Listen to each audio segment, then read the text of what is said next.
പരമാനന്ദം പരമസുഖദം കേവലം ജ്ഞാനമൂർത്തിം ദ്വന്ദ്വാതീതം ഗഗനസദൃശം തത്വമസ്യാദിലക്ഷ്യം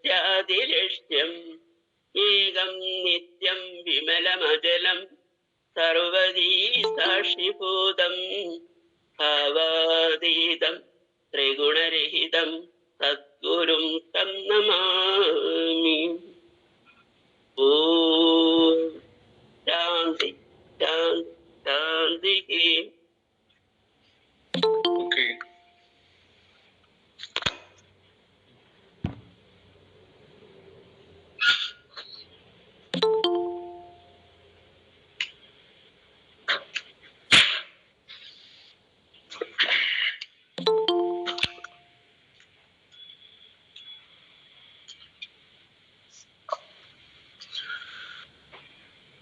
പരബ്രഹ്മസ്വരൂപനായ നാരായണ ഗുരു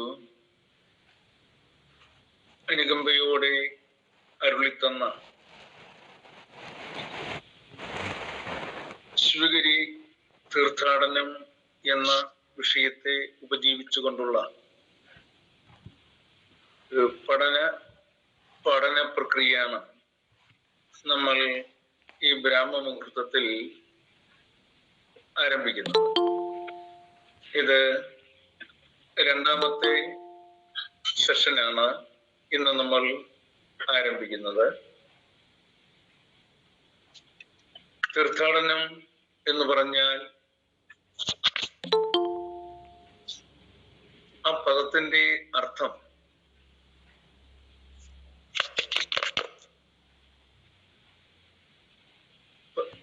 പരമമായ പുണ്യത്തിനു വേണ്ടി വളരെ വിദൂരതയിലേക്കുള്ള ഒരു യാത്ര എന്നാണ് തീർത്ഥാടനം എന്നതിൻ്റെ ഒരു അർത്ഥം. എന്നാൽ മറ്റൊരു അർത്ഥം എന്ന് പറയുന്നത് തീർത്ഥത്തിൽ ആടനം ചെയ്യുക എന്ന ഒരർത്ഥവും പറയുന്നുണ്ട്. ഇതിന് രണ്ടിനും ഉപരിയായി മറ്റൊരർത്ഥമുണ്ട്. യാതൊരു ലക്ഷ്യവുമില്ലാതെ അലക്ഷ്യമായി സഞ്ചരിക്കുക എന്ന്. യാതൊരു ലക്ഷ്യവുമില്ലാതെ അലക്ഷ്യമായി സഞ്ചരിക്കുന്നതിനെയാണ് തീർത്ഥാടനം എന്ന് പറയുന്നു. ശിവഗിരി തീർത്ഥാടനം നാരായണ ഗുരു അനുഗ്രഹിച്ച് അനുവദിച്ചത് ഈ തലങ്ങൾക്കും ഒക്കെ അതീതമായുള്ള ഒരു മഹത്വമാർന്ന ഒരു തീർത്ഥാടനം ആയിരുന്നു. പക്ഷേ ദൗർഭാഗ്യവശാൽ അതല്ലാതെയോ നമ്മൾ ഈ തീർത്ഥാടനത്തിന്റെ മഹിമയെ വേണ്ടവണ്ണം അറിയുകയോ അറിയിക്കുകയോ അനുഷ്ഠിക്കുകയോ അനുഭവിക്കുകയോ ചെയ്യുന്നില്ല എന്നുള്ളതാണ്.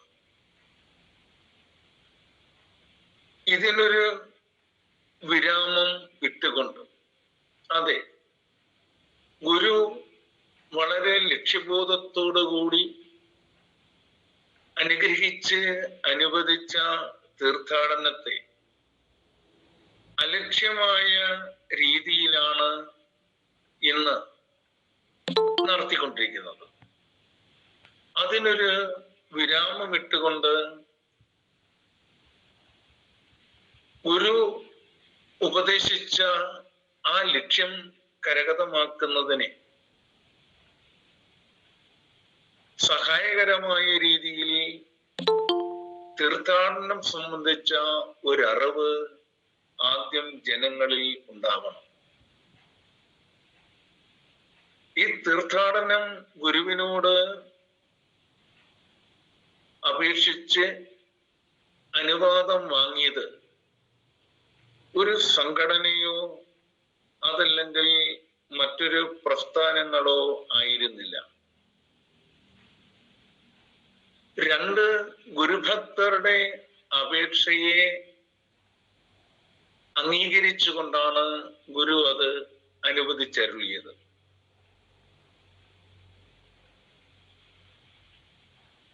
എന്നാൽ ആ തീർത്ഥാടനം ആരംഭിച്ചത് മറ്റ് 5 വ്യക്തികൾ ആയിരുന്നു. തീർത്ഥാടനത്തിന് അനുവാദം വാങ്ങിയത് കിട്ടൻ റൈറ്ററും ഗോവിന്ദൻ വൈദ്യൻ എന്ന് പറയുന്ന 2 മഹാന്മാരായിരുന്നു. ഇവർക്ക് 2 പേർക്കും അനുവാദം വാങ്ങിക്കാൻ കഴിഞ്ഞത് 1928 ജനുവരി മാസം 15-ാം തീയതി ആയിരുന്നു. 1928 ജനുവരി മാസം 15-ന് കിട്ടൻ റൈറ്ററും ഗോവിന്ദൻ വൈദ്യരും ഗുരുവിൽ നിന്നും അതിന് അനുവാദം വാങ്ങിയെങ്കിലും 1932-ലാണ് ആദ്യത്തെ തീർത്ഥാടനം നടക്കുന്നത്. എന്ന് പറഞ്ഞാൽ ഗുരു മഹാസമാധി പ്രാപിച്ച് 3 കൊല്ലം കഴിഞ്ഞ് 4-ാമത്തെ കൊല്ലമാണ് തീർത്ഥാടനം ആരംഭിച്ചത്. അതും ഗുരുവിന്റെ മത്സര ശിഷ്യനായിരുന്ന ഗൃഹസ്ഥ ശിഷ്യനായിരുന്ന ശ്രീ സരസ്വകവി മൂലൂർ പത്മനാഭപ്പണിക്കരുടെ ഇലവന്തിട്ടയിലുള്ള കേരള സൗധം എന്ന ഭവനത്തിൽ നിന്നുമാണ് അദ്ദേഹത്തിന്റെ മകൻ ഉൾപ്പെടെ 5 പേർ തീർത്ഥാടകരായി മഞ്ഞ വസ്ത്രം ധരിച്ച് ശിവഗിരിയിൽ ജനുവരി 1-ാം തീയതി എത്തുന്നത്. അവരെ ആ തീർത്ഥാടകരെന്ന നിലയിൽ സ്വീകരിക്കാനോ അല്ലെങ്കിൽ ആ ഒരു രീതിയിൽ അതിനെ ഉൾക്കൊള്ളാനുള്ളതായ ഒരു സംവിധാനങ്ങളൊന്നും അവിടെ ഇല്ലായിരുന്നു. കാരണം ഗുരു ഇങ്ങനെ തീർത്ഥാടനത്തിന് അനുവാദം നൽകിയെങ്കിലും അത് ഏതാണ്ട് കാലയവനികയ്ക്കുള്ളിൽ മറഞ്ഞുപോയ ഒരു തലത്തിലായിരുന്നു. അതിനെ യഥാർത്ഥത്തിൽ പൊടിതട്ടിയെടുത്ത് അത് ജീവസുറ്റതാക്കി അത് കർമ്മപദത്തിൽ എത്തിച്ചത് 5 ഗുരുഭക്തരായിരുന്നു. അവരും ഏതെങ്കിലും സംഘടനയുടെയോ ഏതെങ്കിലും മറ്റു പ്രസ്ഥാനത്തിന്റെയോ ആളുകളല്ലായിരുന്നു, ഗുരുഭക്തർ എന്നുള്ള നിലയിലായിരുന്നു. അപ്പോൾ ഗുരുഭക്തരായിട്ടുള്ളവർ ആരംഭിച്ച ആ തീർത്ഥാടനം ശരിയായ രീതിയിലേക്ക് കൊണ്ടുവരേണ്ടുന്നത് ഗുരു ഉപദേശിച്ച മാർഗത്തിലൂടെ ഗുരു ഉപദേശിച്ച ലക്ഷ്യത്തിലേക്ക് എത്തിച്ചേരാൻ ആദ്യം വേണ്ട തയ്യാറെടുപ്പുകളും മറ്റും നടത്തേണ്ടുന്നത് ഗുരുഭക്തർ ആയിരിക്കണം. ഗുരുഭക്തർ ആ രീതിയിൽ അവബോധമുള്ളവരായി കഴിഞ്ഞാൽ തീർച്ചയായും മറ്റുള്ളവരെല്ലാം അതിനെ അനുസരിക്കും, അംഗീകരിക്കും. ആ ഒരു ഉൾക്കാഴ്ചയോടുകൂടിയാണ് നമ്മൾ ജനങ്ങളിൽ മുഴുവനും, ജനഹൃദയങ്ങളിൽ മുഴുവനും ഗുരുവിന്റെ അന്യൂനമായ ആ അമൃതവാണികളെ അനാവരണം ചെയ്തുകൊണ്ട് ശിവഗിരി തീർത്ഥാടനം എന്ന ഈ വിഷയം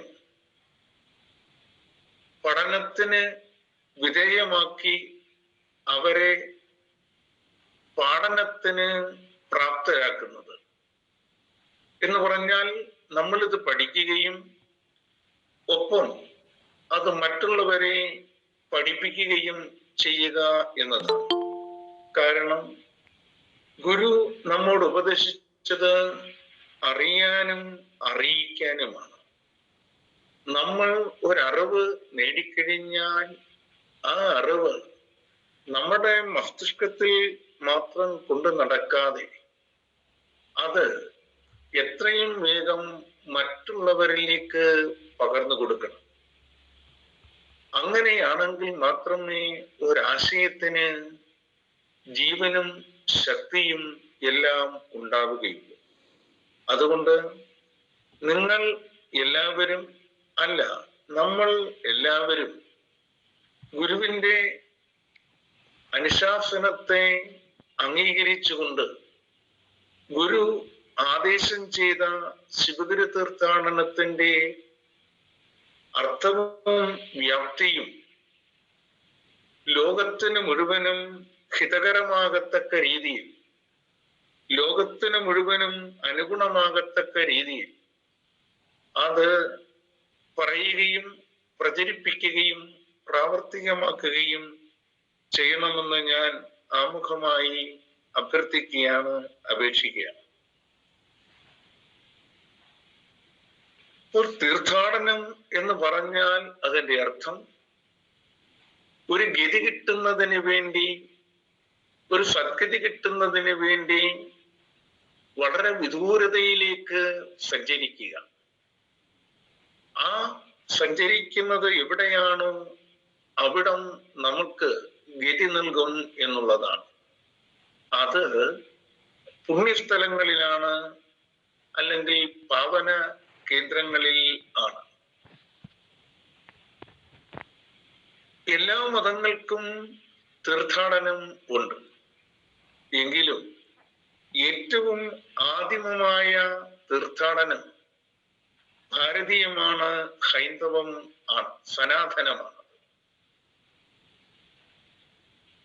എന്നാൽ ഈ ഗതി പ്രാപിക്കുക എന്ന ലക്ഷ്യത്തോടുകൂടി ആത്മീയപരമായി നടത്തുന്ന തീർത്ഥാടനം പോലെ ഭൗതികപരമായിരിക്കുന്ന ലക്ഷ്യത്തിന് വേണ്ടിയും യാത്ര ചെയ്യുന്നവരെ തീർത്ഥാടകരെന്ന് പറയുന്നുണ്ട്. അങ്ങനെയാണ് ഇംഗ്ലണ്ടിൽ വളരെയേറെ ദുഃഖമനുഭവിച്ച സാധാരണക്കാരായ ആളുകൾ ജീവിതഗതി ഉണ്ടാകുന്നതിന് വേണ്ടി അവർ ജന്മനാടായ ഇംഗ്ലണ്ട് വിട്ടിട്ട് അമേരിക്കയിലേക്ക് പോയി. അമേരിക്ക എന്ന് പറയുന്നത് അന്ന് ഗോത്രവർഗക്കാരായ മായാസ്, ഇങ്കാസ് എന്നീ റെഡ് ഇന്ത്യൻ വംശജർ മാത്രം ജീവിച്ചിരുന്ന ഒരു പ്രദേശമാണ്. ആ പ്രദേശത്തേക്ക് ഇംഗ്ലണ്ടിൽ നിന്നും മേഫ്ലവർ എന്ന് പറയുന്ന ഒരു കപ്പലിൽ കയറി കുറെ ആളുകൾ ആ അമേരിക്കയിലേക്ക് പോയി. അങ്ങനെ പോയവരെയാണ് തീർത്ഥാടക പിതാക്കൾ, പിൽഗ്രീം ഫാദേഴ്സ് എന്ന പേരിൽ ചരിത്രത്തിൽ അറിയപ്പെടുന്നത്. അങ്ങനെ തീർത്ഥാടകരായി പോയവരുടെ ആ പ്രവർത്തനം കൊണ്ടാണ് അമേരിക്ക എന്ന ആ നൊമാഡിക്കായ ഒരു പ്രദേശം വളരെയേറെ സിവിലൈസ്ഡ് ആവുകയും ലോകത്തിലെ ഏറ്റവും വലിയ സമ്പന്ന ശക്തിയാവുകയും ചെയ്തിരിക്കുന്നത്. അപ്പോൾ കാരണം തീർച്ചയായും ഗതി പ്രാപിച്ച ഒന്നാണ് അവരുടെ ആ യാത്ര. ആ യാത്രയെ അവർ പരമപുണ്യമായി കണ്ടുകൊണ്ട് തന്നെയാണ് തീർത്ഥാടക പിതാക്കൾ എന്ന പേരിൽ അറിയപ്പെട്ടത്.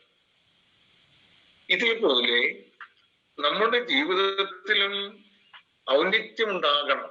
എന്നുള്ള പരമമായ ലക്ഷ്യബോധത്തോടു കൂടിയാണ് ഗുരു അനുകമ്പയോടുകൂടി ശിവഗിരി തീർത്ഥാടനം അനുഗ്രഹിച്ച് അനുവദിച്ച് അരുളി തന്നത്. അതിന്റെ ചരിത്രപരമായ പശ്ചാത്തലത്തെ ഞാൻ അതേപോലെ നിങ്ങളുടെ മുന്നിൽ അവതരിപ്പിക്കുകയാണ്.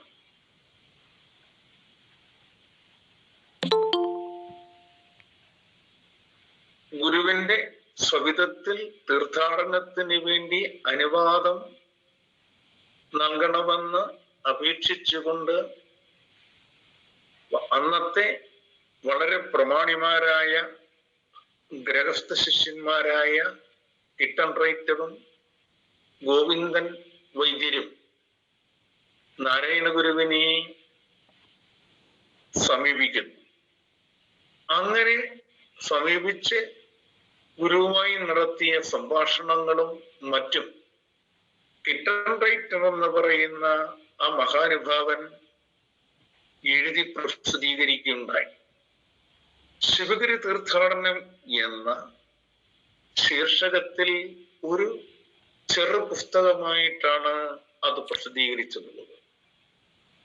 ആ പുസ്തകത്തിൽ എന്താണോ അദ്ദേഹം രേഖപ്പെടുത്തിയത് അത് അദ്ദേഹം പിന്നീട് എഴുതിയതല്ല.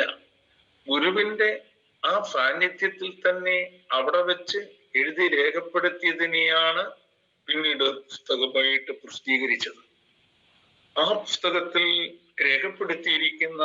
ലിഖിതപ്പെടുത്തിയിരിക്കുന്ന ആ വാക്കുകളെ ഉദ്ധരിച്ചുകൊണ്ട് വായിച്ചുകൊണ്ട് നമുക്ക് അതിൻ്റെ പഠനം ആരംഭിക്കാം.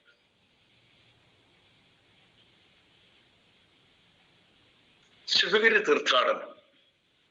ശ്രീ കിട്ടൻ റൈറ്ററുടെ ശിവഗിരി തീർത്ഥാടനം എന്ന ഗ്രന്ഥത്തിൽ നിന്നും 1103 അതെ 1928 ജനുവരി 15 ഉച്ചതിരിഞ്ഞ്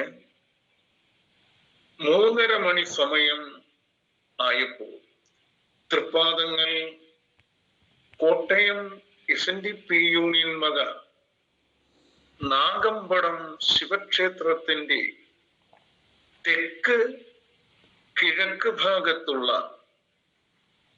മാവിന്റെ ചുവട്ടിൽ വടക്കോട്ട് തിരിഞ്ഞ് ഒരു ചാരികസേരയിൽ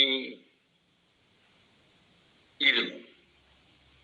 അപ്പോ ഗുരു നാഗമ്പടം ക്ഷേത്രത്തിന്റെ തെക്ക് കിഴക്കുള്ളതായ മാവിൻ ചുവട്ടിൽ വടക്കോട്ട് മുഖം തിരിഞ്ഞ് ഒരു ചാരികസേരയിൽ ഇരിക്കുകയായിരുന്നു.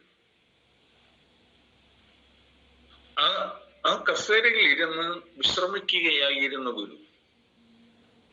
ഈ സന്ദർഭത്തിൽ ഞാനെന്ന് പറയുന്നത് കിട്ടൻ റൈറ്ററും വല്ലഭശ്ശേരിയിൽ ഗോവിന്ദൻ വൈദ്യരും കൂടി ജനങ്ങൾ അണിനിരന്ന് നിന്നിരുന്ന വലയത്തിൽ നിന്ന് മുന്നോട്ട് ചെന്നു തൃപ്പാദങ്ങൾ ഇരിക്കുന്നതിന്റെ ഏതാണ്ട് 15 അടി അകലെ നിന്ന് വന്നിച്ചു.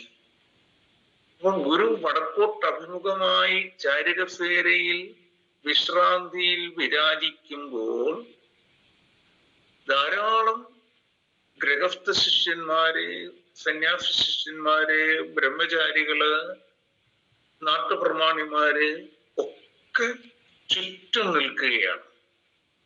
അവരെ വകഞ്ഞു മാറ്റിക്കൊണ്ടാണ് ഈ കിട്ടൻ റൈറ്ററും ഗോവിന്ദനാശാനും മുന്നോട്ടേക്ക് കയറി ചെല്ലുന്നത്. അപ്പോൾ അവര് വരുന്ന സമയത്ത് തന്നെ അവരെ കണ്ടപ്പോൾ തന്നെ അവർക്ക് അറിയാം ഗുരുവിന്റെ വത്സല ശിഷ്യന്മാരാണ്, സർവോപരി നാട്ടിലെ പ്രമാണിമാരാണ്. അപ്പോൾ കൂടി നിന്നവരെല്ലാം അവർക്ക് വേണ്ടി ഒന്ന് ഒതുങ്ങി ഒഴിഞ്ഞു കൊടുത്തു. ആ വലയം ഭേദിച്ചുകൊണ്ടാണ് ഇവർ രണ്ടുപേരും കൂടി ഗുരുവിന്റെ സവിധത്തിലെത്തി. ഏതാണ്ട് 15 അടി അകലെ മാറി നിന്ന് വന്നിച്ചു. ഗുരുവിനെ വന്നിച്ചു. അപ്പൊ എന്റെ കൈവശം, ആരുടെ? കിട്ടൺ റൈറ്ററുടെ കൈവശം അദ്ദേഹം എഴുതുകയാണ്, എന്റെ കൈവശം ഒരു ചുരുൾ കടലാസ് ഇങ്ങനെ ചുരുട്ടി വെച്ചിരിക്കുന്നു, ഒരു ചുരുൾ കടലാസും ഒരു പെൻസിലും ഉണ്ടായിരുന്നു. ഈ കടലാസിൽ താഴെ അക്കമിട്ട് കാണിച്ചിരിക്കുന്ന അപേക്ഷകൾ എഴുതിയിരുന്നു. ഓരോ അപേക്ഷയ്ക്കും കൽപ്പിക്കുന്ന മറുപടി എഴുതുന്നതിന് സ്ഥലം വിട്ടിരുന്നു. അപ്പോൾ വളരെ പ്രിപ്പയർഡ് ആയിട്ടാണ് അദ്ദേഹം വന്നത്.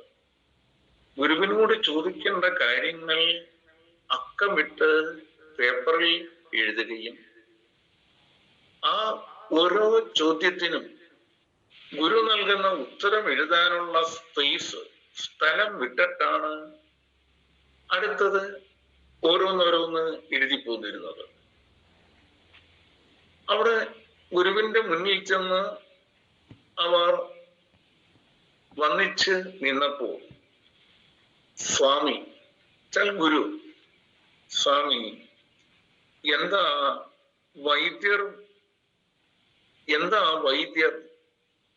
വൈദ്യരെ, വിശേഷിച്ച് റൈറ്ററുമായിട്ട്? കാരണം ഇവര് രണ്ടുപേരും കൂടി ഒന്നിച്ചു വരുമ്പോൾ അതിനെന്തെങ്കിലും പ്രാധാന്യം ഉണ്ടായിരിക്കും. അപ്പൊ അത്രമാത്രം പ്രസക്തിയുള്ള വ്യക്തിപ്രഭാവങ്ങളാണ് കിട്ടൺ റൈറ്ററും ഈ ഗോവിന്ദൻ വൈദ്യരും. അപ്പോൾ അവരോട് ചോദിച്ചു, വൈദ്യരോടാ ചോദിക്കുന്നത്, എന്താ വൈദ്യരെ വിശേഷിച്ചു റൈറ്ററുമായിട്ട്? ഉടൻ വൈദ്യർ ഗുരുവിനോട് പറയുന്നു, റൈറ്റർക്ക് തൃപ്പാദ സന്നിധിയിൽ ഒരു കാര്യം ഉണർത്തിച്ച് അനുവാദ കൽപ്പന വാങ്ങിപ്പാനുണ്ട്.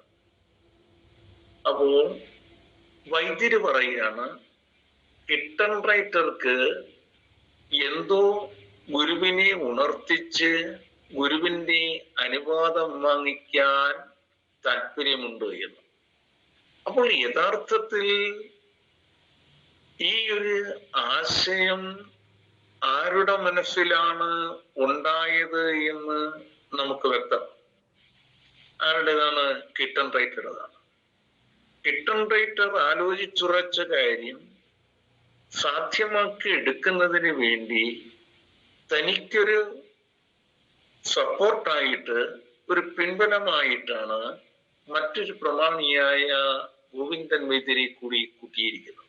അതാണ് ഗോവിന്ദൻ വൈദ്യർ പറയുന്നത്, റൈറ്റർക്ക് എന്തോ ഒന്ന് തൃപ്പാദങ്ങളോട് ചോദിച്ച് കൽപ്പന സ്വീകരിക്കാനുണ്ട് എന്ന്, അനുവാദ കൽപ്പന വാങ്ങിപ്പാനുണ്ട് എന്ന്. ഉടൻ ഗുരു ചോദിക്കുകയാണ്, എന്ത് സന്ദേശമോ എന്ന് ചോദിച്ചത്. ഗുരു അങ്ങോട്ട് ചോദിച്ചത്, കൽപ്പനയെന്ന് ഇങ്ങോട്ട് പറഞ്ഞപ്പോൾ ഗുരു കൽപ്പന നൽകുന്നത് സന്ദേശമോ എന്നാണ് ഗുരു ചോദിക്കുന്നത്. കാരണം കൽപ്പന എന്ന് പറയുന്ന പദത്തിന്റെ അർത്ഥം പ്രത്യേകമായൊരു തലത്തിൽ ഉള്ളതാണ്. അത് അധികാരത്തിന്റെ ഒരു പദമാണ് കൽപ്പന എന്ന് പറയുന്നത്. അപ്പോൾ ഗുരുവിന്റെ വാക്കുകളെ ഒരു കൽപ്പനയായിട്ട് ആണ് അവർ കരുതിയിരുന്നത്, അവർ അംഗീകരിക്കുന്നത്. അതുകൊണ്ടാണ് അദ്ദേഹം അങ്ങനെ ചോദിച്ചത്. പക്ഷെ ഗുരു കൽപ്പന എന്ന വാക്കിനെയല്ല എടുത്തത്, ഗുരു മറ്റൊരു വാക്ക്, എന്ത് സന്ദേശമോ എന്ന്. അപ്പോൾ വൈദ്യർ വീണ്ടും പറയുകയാണ്, ഒരു കൽപ്പന, സന്ദേശമല്ല കൽപ്പന എന്നാണ് പറഞ്ഞത്. സ്വാമി, എന്താണ് പറയാമല്ലോ? ഉടൻ വൈദ്യർ പറയുകയാണ്, പഴയ പ്രയോഗമാണ്, ഗുരുവിനെ അറിയിക്കുവാനുള്ള, ഉണർത്തിക്കുവാനുള്ള കാര്യങ്ങൾ ചോദ്യരൂപത്തിൽ അക്കമിട്ട് എഴുതി വച്ചിരിക്കുകയാണ്. കൽപ്പിച്ചാൽ റൈറ്റർ വായിച്ചുകൊള്ളും. അപ്പോ ഗുരു അനുവദിച്ചല്ല, ഗുരുവിന്റെ കൽപ്പന. കാരണം അത്ര വിനീത വിധേയരായിട്ട് നമ്മൾ മനസ്സിലാക്കണം. ഗുരുവിനെ അന്ന് ആ രണ്ട് വളരെ വലിയ പ്രമാണിമാരായ ഭക്തർ എത്രയോ ഉദാത്തമായ രീതിയിലാണ്, ആദരണീയമായ രീതിയിലാണ്, ഭക്തി ബഹുമാനാദി വിനയങ്ങളോടുകൂടിയാണ് കണ്ടിരുന്നത്. പറയുന്നത് ഗുരുവിന്റെ വാക്കുകൾ കൽപ്പന എന്നാണ് പറഞ്ഞിരിക്കുന്നത്. ആ കൽപ്പനയെ നമ്മൾ വേണ്ടവണ്ണം കാലത്തിനനുസരിച്ച് അംഗീകരിക്കേണ്ടതായിട്ടുണ്ട്. ഓക്കെ, അപ്പോൾ പേപ്പറിൽ എഴുതി വച്ചിരിക്കുകയാണ്, കൽപ്പിച്ചാൽ റൈറ്റർ വായിച്ചുകൊള്ളൂ. ഉടൻ സ്വാമി ഗുരു പറയാണ്, ഓ, കോടതികളിലെ മാതൃക പത്രിക പോലെ കൊള്ളാം, വായിക്കണം. ഗുരു വളരെ രസാവകമായ രീതിയിലാണ് സംസാരിക്കുന്നത് പലപ്പോഴും. അപ്പോൾ ഗുരുവിന്റെ ചുറ്റുപാടും ഉള്ളവരോടെല്ലാം തന്നെ വളരെ രസാവകത്വം തിളമ്പുന്ന, ആനന്ദാത്മകമായിരിക്കുന്ന ഭാഷയിലും സ്വരത്തിലുമാണ് ഗുരു സംസാരിക്കുന്നത്. അതാണ് ഗുരു പറഞ്ഞത്, ഓ, കോടതിയിലെ മാതൃക പത്രിക പോലെ കൊള്ളാം, വായിക്കണം. ഞാൻ റൈറ്ററാണ്. ശിവഗിരി തീർത്ഥാടനം. ഉടൻ ഗുരു, എന്ത് തീർത്ഥാടനമോ? ശിവഗിരിയിലോ? ആഹാ! ഗുരു ഒരു അത്ഭുതത്തോടു കൂടി ചോദിക്കുകയാണ്, എന്ത് തീർത്ഥാടനമോ? അത് ശിവഗിരിയിലോ? ആഹാ! ഉടൻ വൈദ്യർ, അതെ, ശിവഗിരി തീർത്ഥാടനം. വൈദ്യര് സപ്പോർട്ട് ചെയ്ത് പറയാണ്, അതെ, ശിവഗിരി തീർത്ഥാടനം. സ്വാമി, കൊള്ളാം, നമ്മുടെ കുഴൽവെള്ളത്തിൽ കുളിക്കാം. അപ്പം ആദ്യം പറയുന്നത് എന്താ? കുളിക്കുന്ന കാര്യമോ പറയുന്നത്? നമ്മുടെ കുഴൽവെള്ളത്തിൽ കുളിക്കാം, ശാരദാദേവി വന്ദിക്കുകയും ചെയ്യാം. നല്ല കാര്യം, വായിക്കണം, കേൾക്കട്ടെ. അപ്പോ കുഴൽവെള്ളത്തിൽ കുളിച്ചിട്ട് വേണം ആരെ വന്ദിക്കാൻ ചെല്ലുന്നത്? ശാരദയെ വന്ദിക്കേണ്ടത്. അപ്പോ ശിവഗിരി തീർത്ഥാടകരായി ചെല്ലുന്നവർ ആ കുഴൽവെള്ളത്തിൽ കുളിക്കണം. അതായത് നമ്മുടെ സങ്കല്പം എന്ന് പറയുമ്പോൾ ആ മലയുടെ അടിവാരത്തിലാണ്, ആ വർക്കല തോട്, ആ തുരപ്പിനോട് ചേർന്നുള്ള ആ ഭാഗത്താണ്, രണ്ട് ഭാഗത്താണ് പ്രധാനമായും കുടൽവെള്ളം ഉള്ളത്. അത് തൃപ്പാദങ്ങളുടെ തീർത്ഥമായിട്ടാണ് കാണുന്നത്. ആ മലയിൽ നിന്നും ഒഴുകി വരുന്നതായ ആ തീർത്ഥജലത്തിൽ നാം ഓരോരുത്തരും ഒരു പ്രാവശ്യമെങ്കിലും ഒന്ന് കുളിക്കണം. അതിൽ കുളിക്കുമ്പോൾ ഉണ്ടാകുന്ന ഒരു അനുഭവം വളരെ വേറിട്ടത് തന്നെയാണ്. അതുകൊണ്ട് നിങ്ങൾ എല്ലാവരും ശിവഗിരിയിൽ പോകുമ്പോൾ ആ കുഴൽവെള്ളത്തിൽ കുളിക്കാനുള്ളതായ ഒരു സാഹചര്യത്തിൽ വേണം പോകേണ്ടുന്നത്. നോക്കൂ. എന്നിട്ട് പിന്നെ പറഞ്ഞു, നിങ്ങൾ വായിക്കണം, കേൾക്കട്ടെ. ഉടൻ ഞാൻ റൈറ്റർ വായിക്കണം. ഒന്ന്, ഹിന്ദുക്കൾക്ക് കാശി രാമേശ്വരം, ക്രിസ്ത്യാനികൾക്ക് റോമ അന്ത്യോക്യ കാൻറ്റർബറി, മുസ്ലിങ്ങൾക്ക് മെക്ക മദീന, ഇവകൾ പുണ്യസ്ഥലം ആയിരിക്കുന്നു. അതേ പ്രകാരം കേരളത്തിലെ ഈഴവ തീയർക്ക് ശിവഗിരി പുണ്യസ്ഥലമായി തൃപ്പാദങ്ങൾ കൽപ്പിച്ചനുവദിക്കണമെന്ന് അപേക്ഷിക്കുന്നു.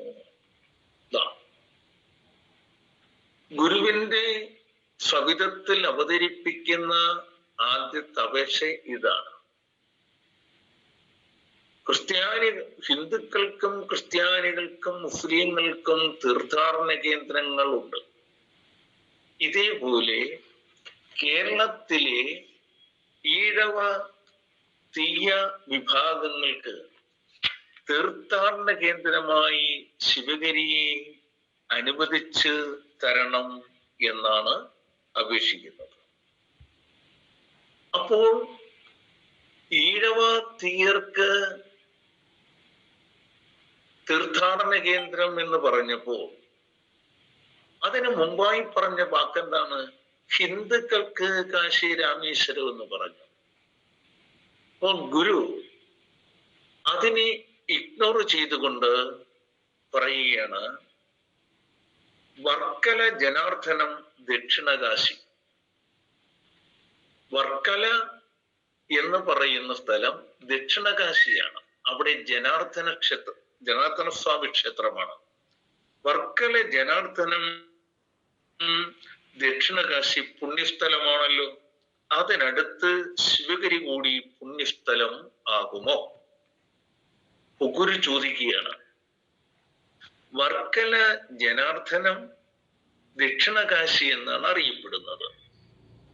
അപ്പോൾ അങ്ങനെയിരിക്കെ ശിവഗിരി പുണ്യസ്ഥലം ആകുമോ എന്ന്. ഒരു സ്ഥലത്ത് രണ്ട് പുണ്യസ്ഥലം വരുമോ എന്നുള്ളത്. അപ്പോൾ വർക്കല ജനാർദ്ദനം എന്ന് പറയുന്നത് ഹിന്ദുക്കളുടേതാണ്. അപ്പോ ഹിന്ദുക്കളുടെ ആ പുണ്യസ്ഥലമാണ് വർക്കല എന്നും അത് ജനാർദ്ദന സ്വാമി ക്ഷേത്രമാണെന്നും പറയുന്നു. അവിടെ ശ്രദ്ധിക്കേണ്ട ഒരു കാര്യം, ജനാർദ്ദനൻ എന്ന് പറയുന്നത് ആരാണ്? വിഷ്ണുവാണ്. കാശിയിലിരിക്കുന്നത് ആരാണ്? ശിവനാണ്. അപ്പോൾ അങ്ങ് വടക്ക് കാശിയിലിരിക്കുന്നത് ശിവനാണെങ്കിൽ ദക്ഷിണകാശിയിലിരിക്കുന്നത് ആരാണ്? ജനാർദ്ദനാണ്, വിഷ്ണുവാണ്. അപ്പോൾ തെക്കും വടക്കുമായിട്ടാണ് ഇവർ രണ്ടുപേരും ഇരിക്കുന്നത്. അപ്പോൾ ഇവിടം തീർത്ഥാടന കേന്ദ്രമാകുമോ?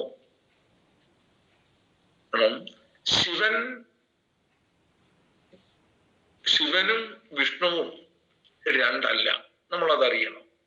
സ്കന്ദോപനിഷത്ത് എന്ന് പറയുന്ന ഉപനിഷത്തിൽ മന്ത്രിക്കുകയാണ്, ശിവായ വിഷ്ണു രൂപായ ശിവരൂപായ വിഷ്ണുവേ ശിവസ്യ ഹൃദയം വിഷ്ണു വിഷ്ണുസ്യ ഹൃദയം ശിവ. ശിവൻ വിഷ്ണുവിന്റെ രൂപത്തിലിരിക്കുന്നു, വിഷ്ണു ശിവന്റെ രൂപത്തിലിരിക്കുന്നു. ശിവന്റെ ഹൃദയത്തിൽ വിഷ്ണുവും വിഷ്ണുവിന്റെ ഹൃദയത്തിൽ ശിവനുമായിരിക്കുന്നു.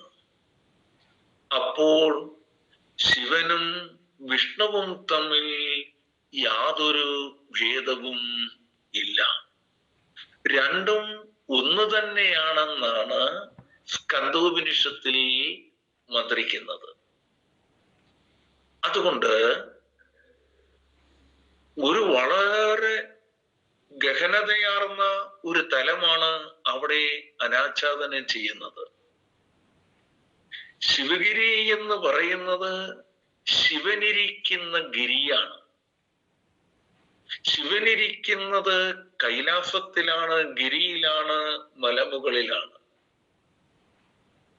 അതിനെ തന്നെ യോജിപ്പിക്കുന്നതാണ് ശിവഗിരി. അവിടെ അടുത്ത് തന്നെ ആരുമുണ്ട്? ജനാർദ്ദനനുമുണ്ട്, വിഷ്ണുവുമുണ്ട്. അപ്പോൾ തീർച്ചയായിട്ടും ജനാർദ്ദനൻ ദക്ഷിണകാശി ആണ് എങ്കിൽ ശിവഗിരിയും തീർത്ഥാടനത്തിന് പറ്റുന്ന പുണ്യസ്ഥലം തന്നെയാണ് എന്ന് ഗുരു പറയാതെ പറയുകയാണ്. കാരണം ഇവർ ചോദിച്ചവർക്ക് അത് ഉൾക്കൊള്ളാൻ മനസ്സിലായിട്ടുണ്ടോ, അത് ഉൾക്കൊണ്ടിട്ടാണോ ചോദിക്കുന്നുള്ള അർത്ഥത്തിൽ കൂടിയാണ് ഗുരു ചോദിക്കുന്നത്. ഇത് പുണ്യസ്ഥലമാകും. ആകും. കാരണം ശിവനും വിഷ്ണുവും രണ്ടല്ല. ശിവനും വിഷ്ണുവും ഒന്ന് തന്നെയാണ്. അപ്പോൾ ജനാർദ്ദനം എന്ന ദക്ഷിണകാശിയും ശിവഗിരി എന്ന് പറയുന്നതും ഒന്ന് തന്നെയാണ്, പുണ്യസ്ഥലം തന്നെയാണ് എന്നാണ് ഗുരു യോജിപ്പിക്കുന്നത്. ഉടൻ അപ്പോഴും അവർക്കതിന്റെ ആ പൊരുൾ വേണ്ടവണ്ണം ഗ്രഹിക്കാൻ കഴിഞ്ഞിട്ട് ഉണ്ടായിരുന്നില്ല എന്ന് നമുക്ക് മനസ്സിലാക്കാൻ കഴിയും. ഉടൻ ഞാൻ ഇങ്ങനെ ശിവഗിരി പുണ്യസ്ഥലമാകുമോ എന്ന് ചോദിച്ചപ്പോൾ റൈറ്റർ പറയുകയാണ്, ഹിന്ദുക്കളുടെ, അതായത് ജാതി ഹിന്ദുക്കളുടെ പുണ്യസ്ഥലങ്ങളിൽ ഞങ്ങൾക്ക് പ്രവേശനമില്ല. അല്ലാതെ പോകുന്നവർക്ക് ഹേമദണ്ഡങ്ങളും മാനക്കേടും പണനഷ്ടവുമാണ് ഉണ്ടാകാറുള്ളത്. അപ്പോൾ അന്ന് നിലനിന്നിരുന്ന ജാതി വ്യവസ്ഥയനുസരിച്ച് ഹിന്ദുക്കളുടെ പുണ്യസ്ഥലങ്ങളിൽ പ്രവേശിക്കാൻ ഈഴവരാതി കീഴ്പോട്ടുള്ള ആളുകൾക്ക് അധികാരാവകാശങ്ങൾ ഇല്ലായിരുന്നു. അത് അങ്ങനെ പണ്ട് മുതലേ ഉള്ളതല്ലായിരുന്നു. ഒരു ഇടക്കാലത്തുണ്ടായി വന്ന ഒരു അനാചാരത്തിന്റെ ഭാഗമായി സംഭവിച്ചിട്ടുള്ളത് ആയിരുന്നു. അത് നിഷ്പക്ഷമായി ചരിത്രം നമ്മൾ പരിശോധിച്ചാൽ അറിയാൻ കഴിയുന്നതാണ്. അപ്പോൾ ഏതായാലും ഹിന്ദുക്കളുടെ ആരാധനാലയങ്ങളിൽ, പുണ്യസ്ഥലങ്ങളിൽ ഞങ്ങൾക്ക് പ്രവേശനം ഇല്ല. അതുകൊണ്ട് അങ്ങനെ പോയാൽ അവിടെ നിന്ന് ഹേമദണ്ഡങ്ങളും മറ്റും ഉണ്ടാകും. അവര് സവർണരായിട്ടുള്ള ആളുകൾ ഉപദ്രവിക്കും, പിന്നെ പണനഷ്ടവും മാനഹാനിയും ഒക്കെ ഉണ്ടാകുമെന്ന് ഞാൻ പറഞ്ഞു എന്ന് പറഞ്ഞാൽ കിട്ടൺ റൈറ്റർ പറഞ്ഞു. അദ്ദേഹമാണല്ലോ എഴുതുന്നത്. ഉടൻ വൈദ്യർ പറയുന്നു, തൃപ്പദങ്ങൾ കൽപ്പിച്ചാൽ ശിവഗിരി പുണ്യസ്ഥലമാകും. കൽപ്പനയുണ്ടായാൽ മതി. ഗുരുവിന്റെ കൽപ്പന ഉണ്ടായാൽ ശിവഗിരി പുണ്യസ്ഥലമാകും. അദ്ദേഹം പറഞ്ഞതിന്റെ പൊരുൾ, മഹത്തുക്കളായിട്ടുള്ളവർ യാതൊന്ന് പറഞ്ഞാലും അത് അതേപോലെ സംഭവിക്കും. അതുകൊണ്ട് ഗുരു ശിവഗിരി പുണ്യസ്ഥലമാണെന്ന് പറഞ്ഞാൽ തീർച്ചയായും അങ്ങനെ സംഭവിക്കും. അവിടെ അപ്പൊ ഞാനത് ഒന്ന് ക്രോസ് വെരിഫിക്കേഷനോടെ നടത്തിക്കൊണ്ടാണ് ഞാനിത് പറയുന്നത്.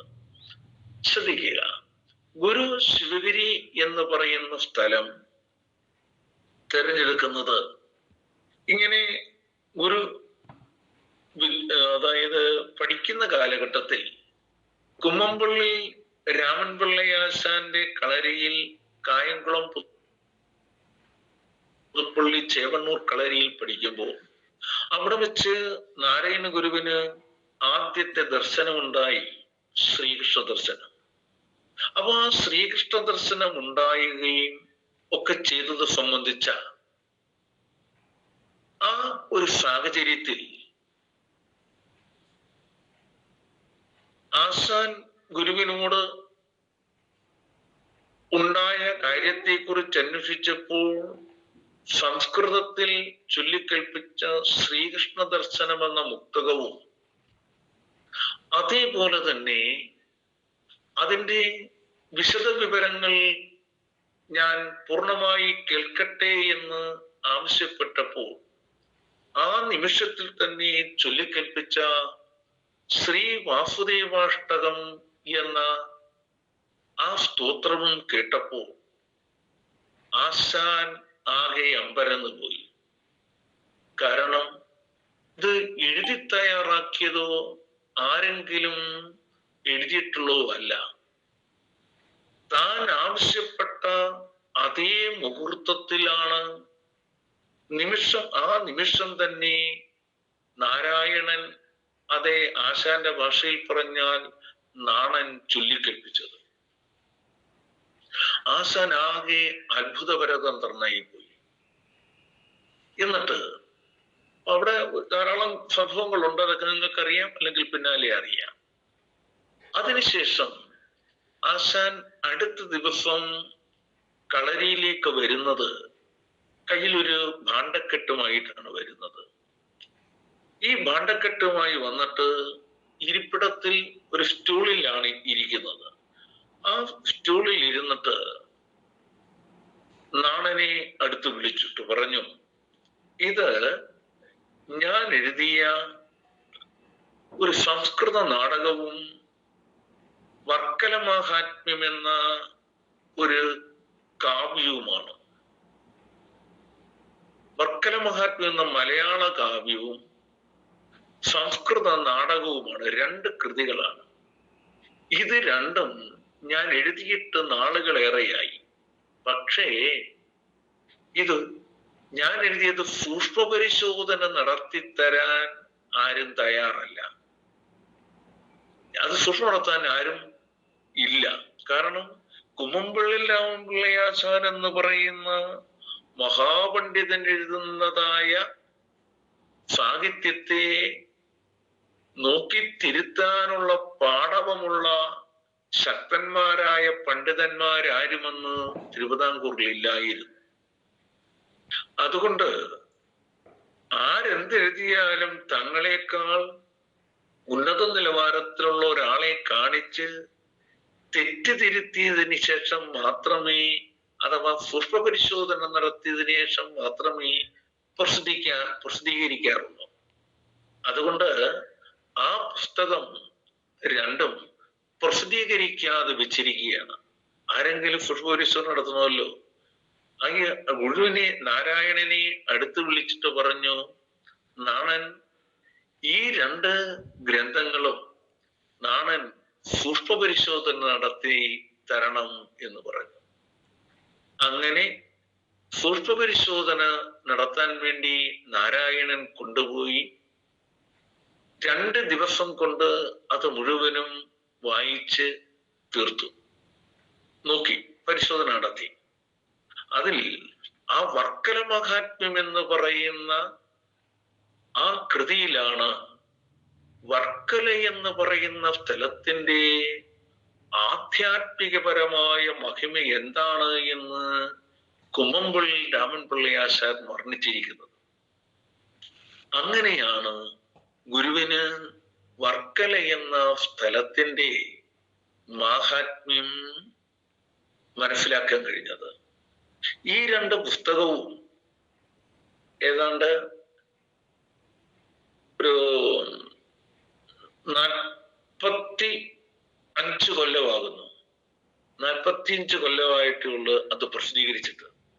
അത് ആ പുസ്തകം പ്രസിദ്ധീകരിക്കുമ്പോൾ അന്ന് കുമ്മമ്പള്ളി രാമൻപിള്ളയാശാന്റെ കുടുംബ ട്രസ്റ്റാണ് അത് പ്രസിദ്ധീകരിക്കുന്നത്.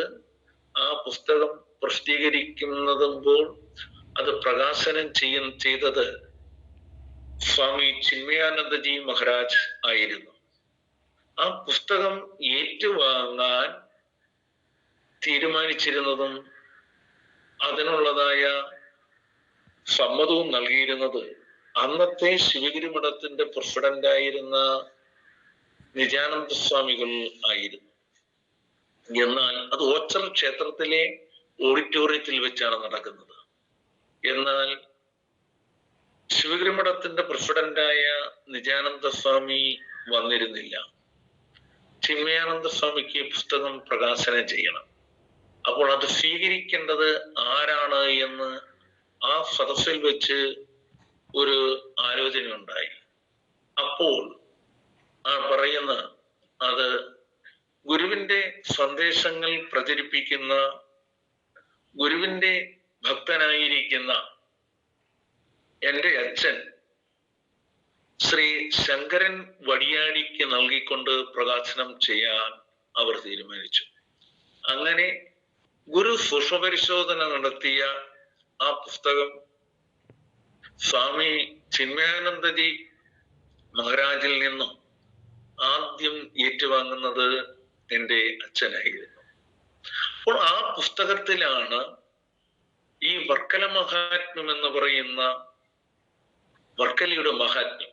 സപ്തർഷിമാർ ഗഗനചാരികളായി പോകുമ്പോൾ അവർ ധരിച്ചിരുന്ന വൽക്കലം അഴിഞ്ഞ് താഴെ വീണ സ്ഥലം, അതിനെ വൽക്കലം വീണത് കൊണ്ട് വൽക്കല വൽക്കല പറഞ്ഞാണ് അത് പിന്നീട് വർക്കലയായി രൂപാന്തരപ്പെട്ടിട്ടുള്ളത്. അപ്പോൾ അങ്ങനെ വർക്കല എന്ന് പറയുന്ന സ്ഥലത്ത് ഗുരു എത്തിയിട്ട് ഈ കുന്ന് ആരുടെയും ഉടമസ്ഥതയിലില്ലാതെ ആർപ്പാർപ്പില്ലാതെ അനാഥമായി കിടക്കുകയായിരുന്നു. ആ കുന്നിന്റെ മുകളിൽ ചെന്ന് ഒരു കുടില് കെട്ടി ഗുരു അവിടെ വാസമുറപ്പിച്ചു. അങ്ങനെ ഇരിക്കെ ഈ കുന്നിന് ശിവഗിരി എന്ന പേരുണ്ടായി. ശിവഗിരി എന്ന പേരുണ്ടായി കഴിഞ്ഞപ്പോൾ ഇത് ആരാണ് ഈ പേരിട്ടത്, എങ്ങനെ സംഭവിച്ചു എന്നുള്ളത് ആർക്കും തന്നെ അറിയില്ല. അതാണ് അതിൻ്റെ പരമാർത്ഥം. അത് നീതിയാൽ സംഭവിച്ച, ദൈവീകതയാൽ സംഭവിച്ചതായ, ഗുരുവിനാൽ സംഭവിച്ചതായ ഒരു മഹിമയാണ് ശിവഗിരി എന്ന പേര്. ശിവൻ ഇരിക്കുന്ന ഗിരി എന്നാണ്.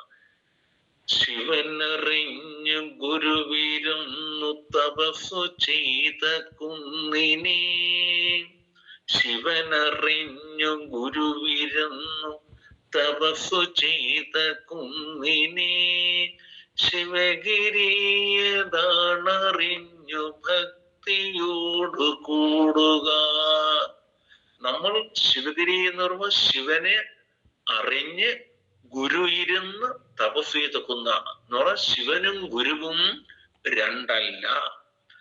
ആദി ഗുരു ശിവനാണ്, നാരായണ ഗുരുവും ശിവൻ തന്നെയാണ്. ഈ ആദി ഗുരുവായ ശിവനും നാരായണ ഗുരുവും തമ്മിൽ യാതൊരു ഭേദവുമില്ല, രണ്ടും ഒന്ന് തന്നെയാണ്. അത് നാരായണ ഗുരുവിന്റെ ദേവാരപ്പതികങ്ങൾ എന്ന ജ്ഞാനാമൃതത്തിലെ ഒന്നാമത്തെ പതികത്തിൽ, ഒന്നാം ജ്ഞാനബലരിയിൽ തന്നെ അത് ഗുരു അനാച്ഛാദന ചെയ്യുന്നുണ്ട്. അത് അവിടെ നിൽക്കട്ടെ, അതൊക്കെ പിന്നാലെ നിങ്ങൾ ഗ്രഹിച്ചുള്ളൂ. സാറിന്റെ വീഡിയോ ഓപ്പൺ സാറേ. അയ്യോ സോറി.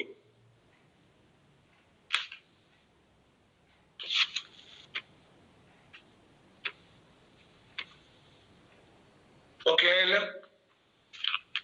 ആയു ഞാന് ധ്യാനത്തിൽ ഇരിക്കുകയായിരുന്നേ, പറയുകയാണ്. അപ്പൊ ഞാനത് ശ്രദ്ധിച്ചില്ല. Okay, thank you. അപ്പോ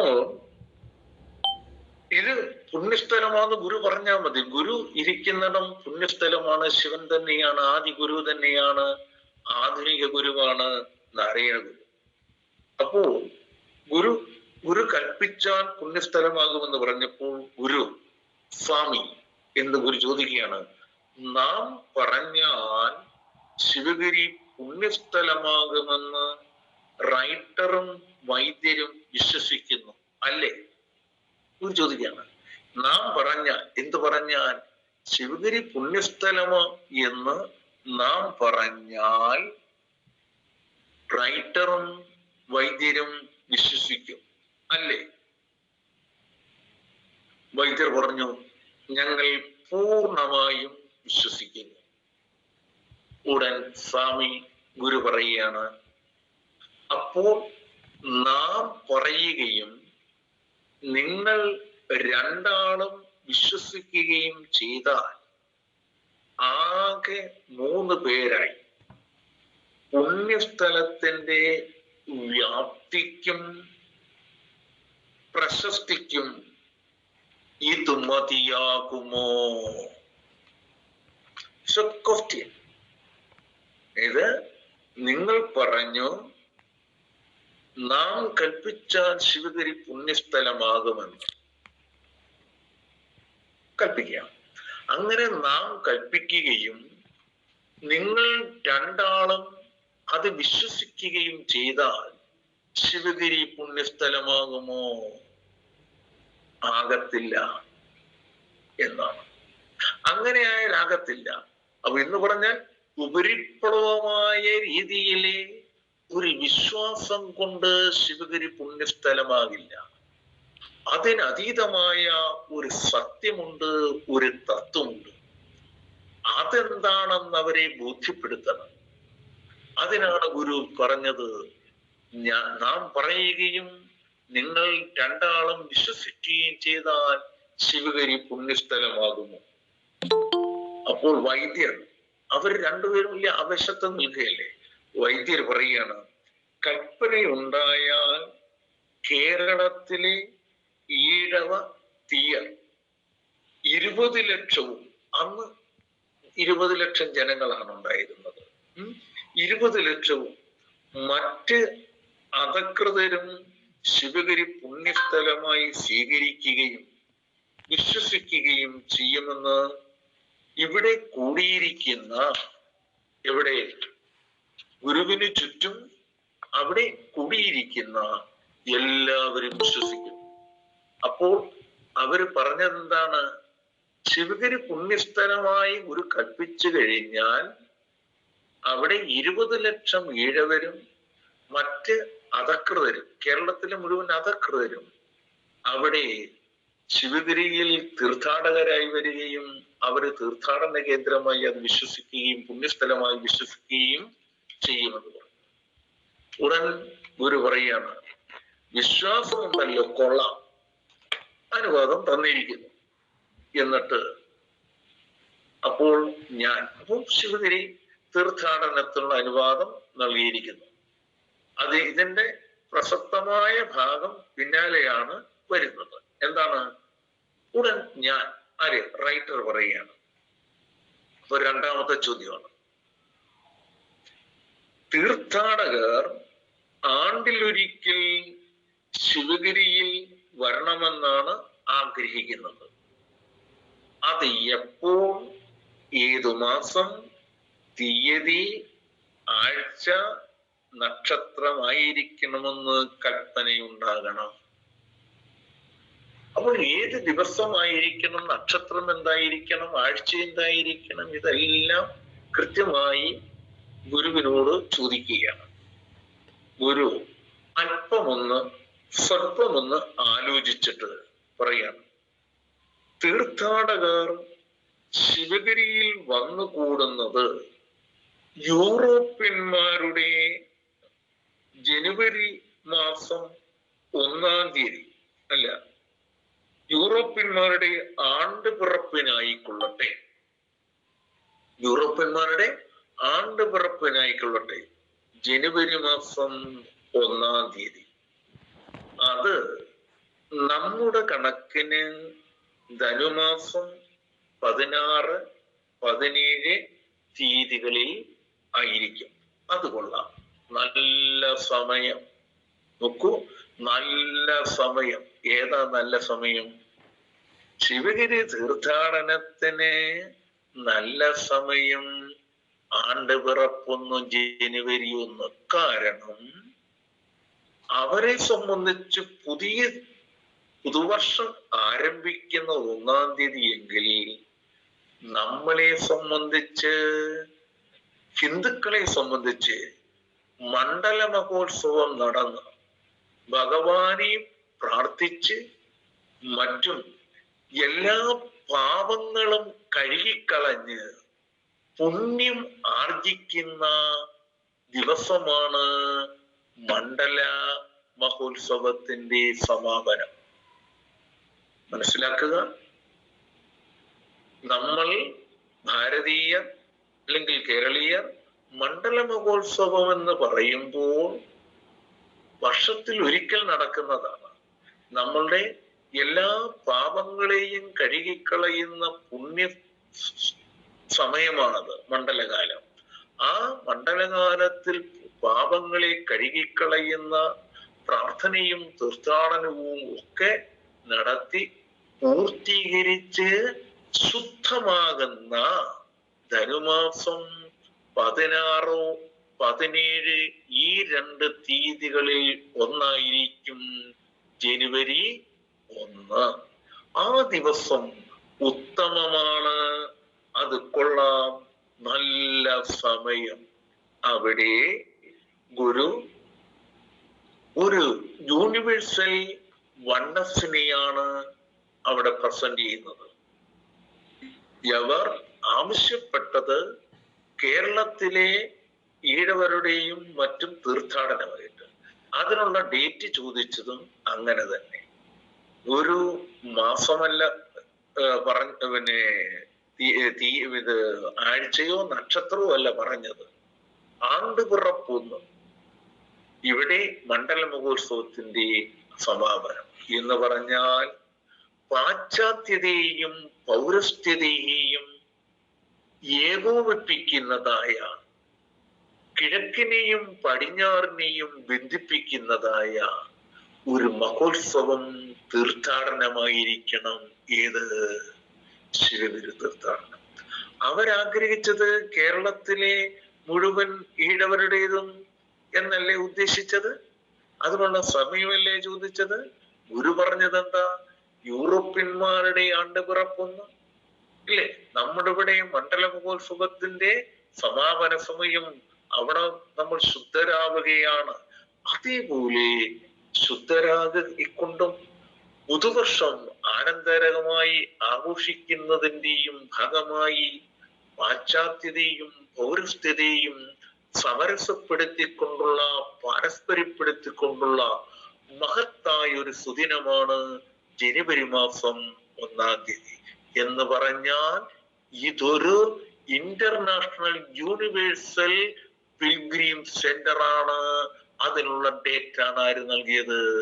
ഗുരു നൽകിയത്. ഈഴവർക്ക് എന്നുള്ള നിലയിലല്ല ആ ഡേറ്റ് ഫിക്സ് ചെയ്തിരിക്കുന്നത്. സർവമാന ജനങ്ങൾക്കും ജീവരാശിക്ക് മുഴുവൻ, മാനവരാശിക്ക് മുഴുവനും സ്വീകാര്യമായ മഹത്വമർന്നതായ ഒരു സുദിനമാണ് ഗുരു നൽകിയിരിക്കുന്നത്. ഇനി അതിന്റെ സിഗ്നിഫിക്കൻസ് പിന്നെന്തൊക്കെയാണെന്നുള്ളത് പിന്നാലെ നമുക്ക് ഗ്രഹിക്കാൻ കഴിയുന്നുണ്ട് ഗുരുവിന്റെ വാക്കുകളിലൂടെ. അപ്പോൾ ധനുമാസം 16, 17 തീയതികളിലായിരിക്കും. അത് കൊള്ളാം, നല്ല സമയം. അപ്പോൾ നമ്മൾ ആരായാലും ശിവഗിരിയിൽ തീർത്ഥാടനത്തിന് പോകേണ്ടുന്നത്, അവിടെ എത്തേണ്ടുന്നത് എന്നാണ്?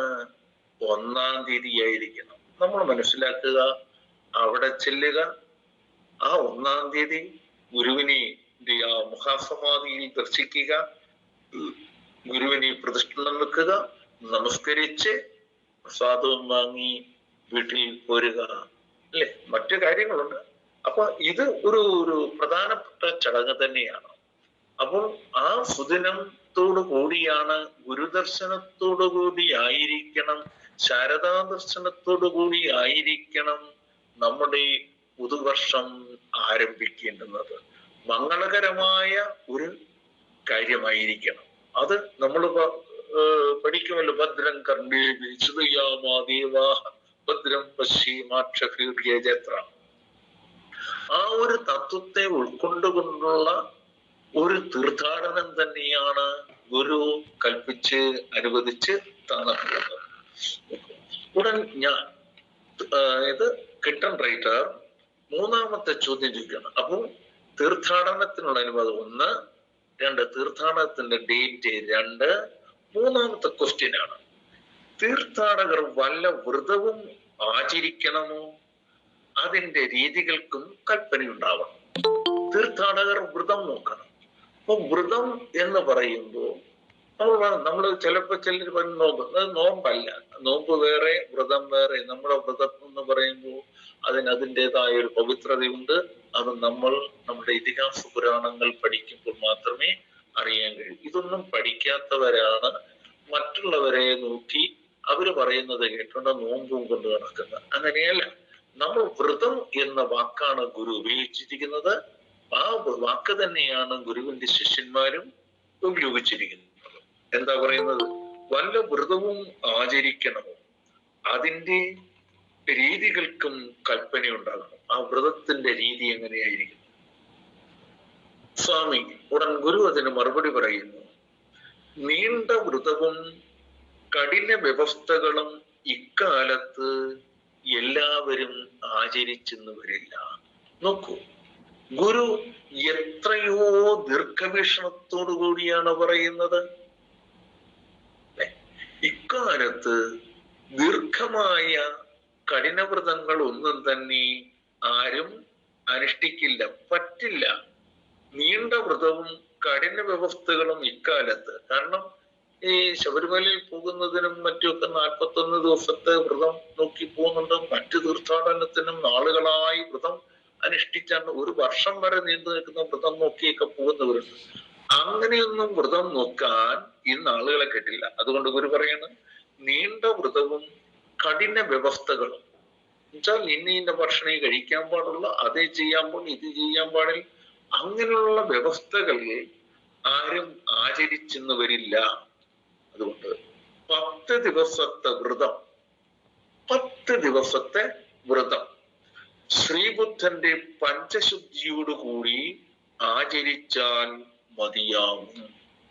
ശ്രീബുദ്ധന്റെ പഞ്ചശുദ്ധിയോടുകൂടി ആചരിച്ചാൽ മതിയാകും.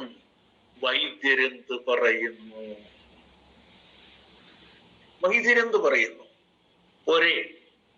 അപ്പോ ഗുരു നിർദ്ദേശിച്ചത് ആരുടെ വ്രതമാ? ഗുരു നിർദ്ദേശിച്ചത് ബുദ്ധന്റെ അല്ലേ? ബുദ്ധന്റേതാണ്. ഇവര് വന്നത് ഈഴവർക്ക് അനുവദിച്ചു തരണമെന്നുണ്ടല്ലേ വന്നത്? അതെ. പക്ഷേ അതിന് ഗുരു ഡേറ്റ് നൽകിയത് ആരുടെയൊക്കെയാണ്? ഇന്റർനാഷണൽ ആയിട്ടുള്ള യൂണിവേഴ്സൽ സിഗ്നിഫിക്കന്റ് ആയ ഡേറ്റ് ആണ് ഗുരു നൽകിയത്. വ്രതം നോക്കണോ എന്ന് ചോദിച്ചപ്പോൾ ഗുരു പറഞ്ഞത് ആരുടെ വ്രതമാണ് പറഞ്ഞത്? ശ്രീബുദ്ധന്റെ വ്രതമാണ്. ശ്രീബുദ്ധന്റെ പഞ്ചശുദ്ധിയോടുകൂടി ഉള്ള വ്രതം ആചരിച്ചാൽ മതിയാകും. വൈദ്യരെന്ത് പറയുന്നു? ഉടൻ വൈദ്യര് പറയാണ്, കൽപ്പിച്ചത് ധാരാളം മതിയാകും. തൃപാദങ്ങൾ കൽപ്പിച്ചത് ധാരാളം മതിയാകും, അത് മതി, പഞ്ചശുദ്ധി വ്രതം മതി എന്ന് പറഞ്ഞു. സ്വാമി ഗുരു പറയുന്നു, കൊള്ളാം, അത് മതി, നന്നായിരിക്കും. അത് മതി. ഏത് മതി? ഈ പഞ്ചശുദ്ധി വ്രതം മാത്രം മതി, വേറെ ഒന്നും വേണ്ട, നന്നായിരിക്കും എന്ന് ഗുരു പറഞ്ഞിരിക്കെ ഇതിനപ്പുറത്ത് കയറി വേറെ വല്ലതും ചെയ്യേണ്ടതായിട്ടുണ്ടോ? ഇല്ല. ചെയ്താൽ നന്നായിരിക്കില്ല, അത് മോശമായിരിക്കും. ഗുരു കൽപ്പന അങ്ങനെയാണ്. എന്ത്? പഞ്ചശുദ്ധി വ്രതം അല്ലേ? എന്തൊക്കെയാണ്? ശരീരശുദ്ധി, ഗ്രഹശുദ്ധി, മനഃശുദ്ധി, വാക്ശുദ്ധി, ഇന്ദ്രിയശുദ്ധി. അപ്പൊ അത് പിന്നാലെ വരുന്നുണ്ട്. അപ്പൊ ശിവഗിരി പോകുന്നതിന് വേണ്ടി വ്രതം നോക്കുമ്പോൾ നമ്മുടെ വീട് നല്ല ശുദ്ധമായിരിക്കണം, നമ്മുടെ ശരീരം ശുദ്ധമായിരിക്കണം, കുളിക്കണം. പിന്നെ ഇന്ദ്രിയങ്ങൾ ശുദ്ധമായിരിക്കണം, മനസ്സ് ശുദ്ധമായിരിക്കണം. നല്ല കാര്യങ്ങളെ കുറിച്ച് മാത്രമേ ചിന്തിക്കാവൂ. വാക്ക് ശുദ്ധമായിരിക്കണം, നല്ല വാക്കുകളെ പറയാൻ പാടുള്ളൂ. മോശമായ വാക്കുകൾ നമ്മുടെ വായിൽ നിന്ന് വീഴാൻ പാടില്ല. അങ്ങനെ വീണാൽ വ്രതത്തിന് ഭംഗമുണ്ടായി. മനസ്സിലായാലും? അപ്പോൾ ശത്രുവിനോടായാലും മിത്രത്തോടായാലും ആരുടെ സംസാരിക്കുമ്പോഴായാലും അനക്ഷരങ്ങൾ വീഴാൻ പാടില്ല. വികട സരസ്വതി വിളയാട്ടം എവിടെ? നാവിലുണ്ടാവാൻ പാടില്ല. നല്ല വാക്കുകളായിരിക്കണം പറയേണ്ടത്.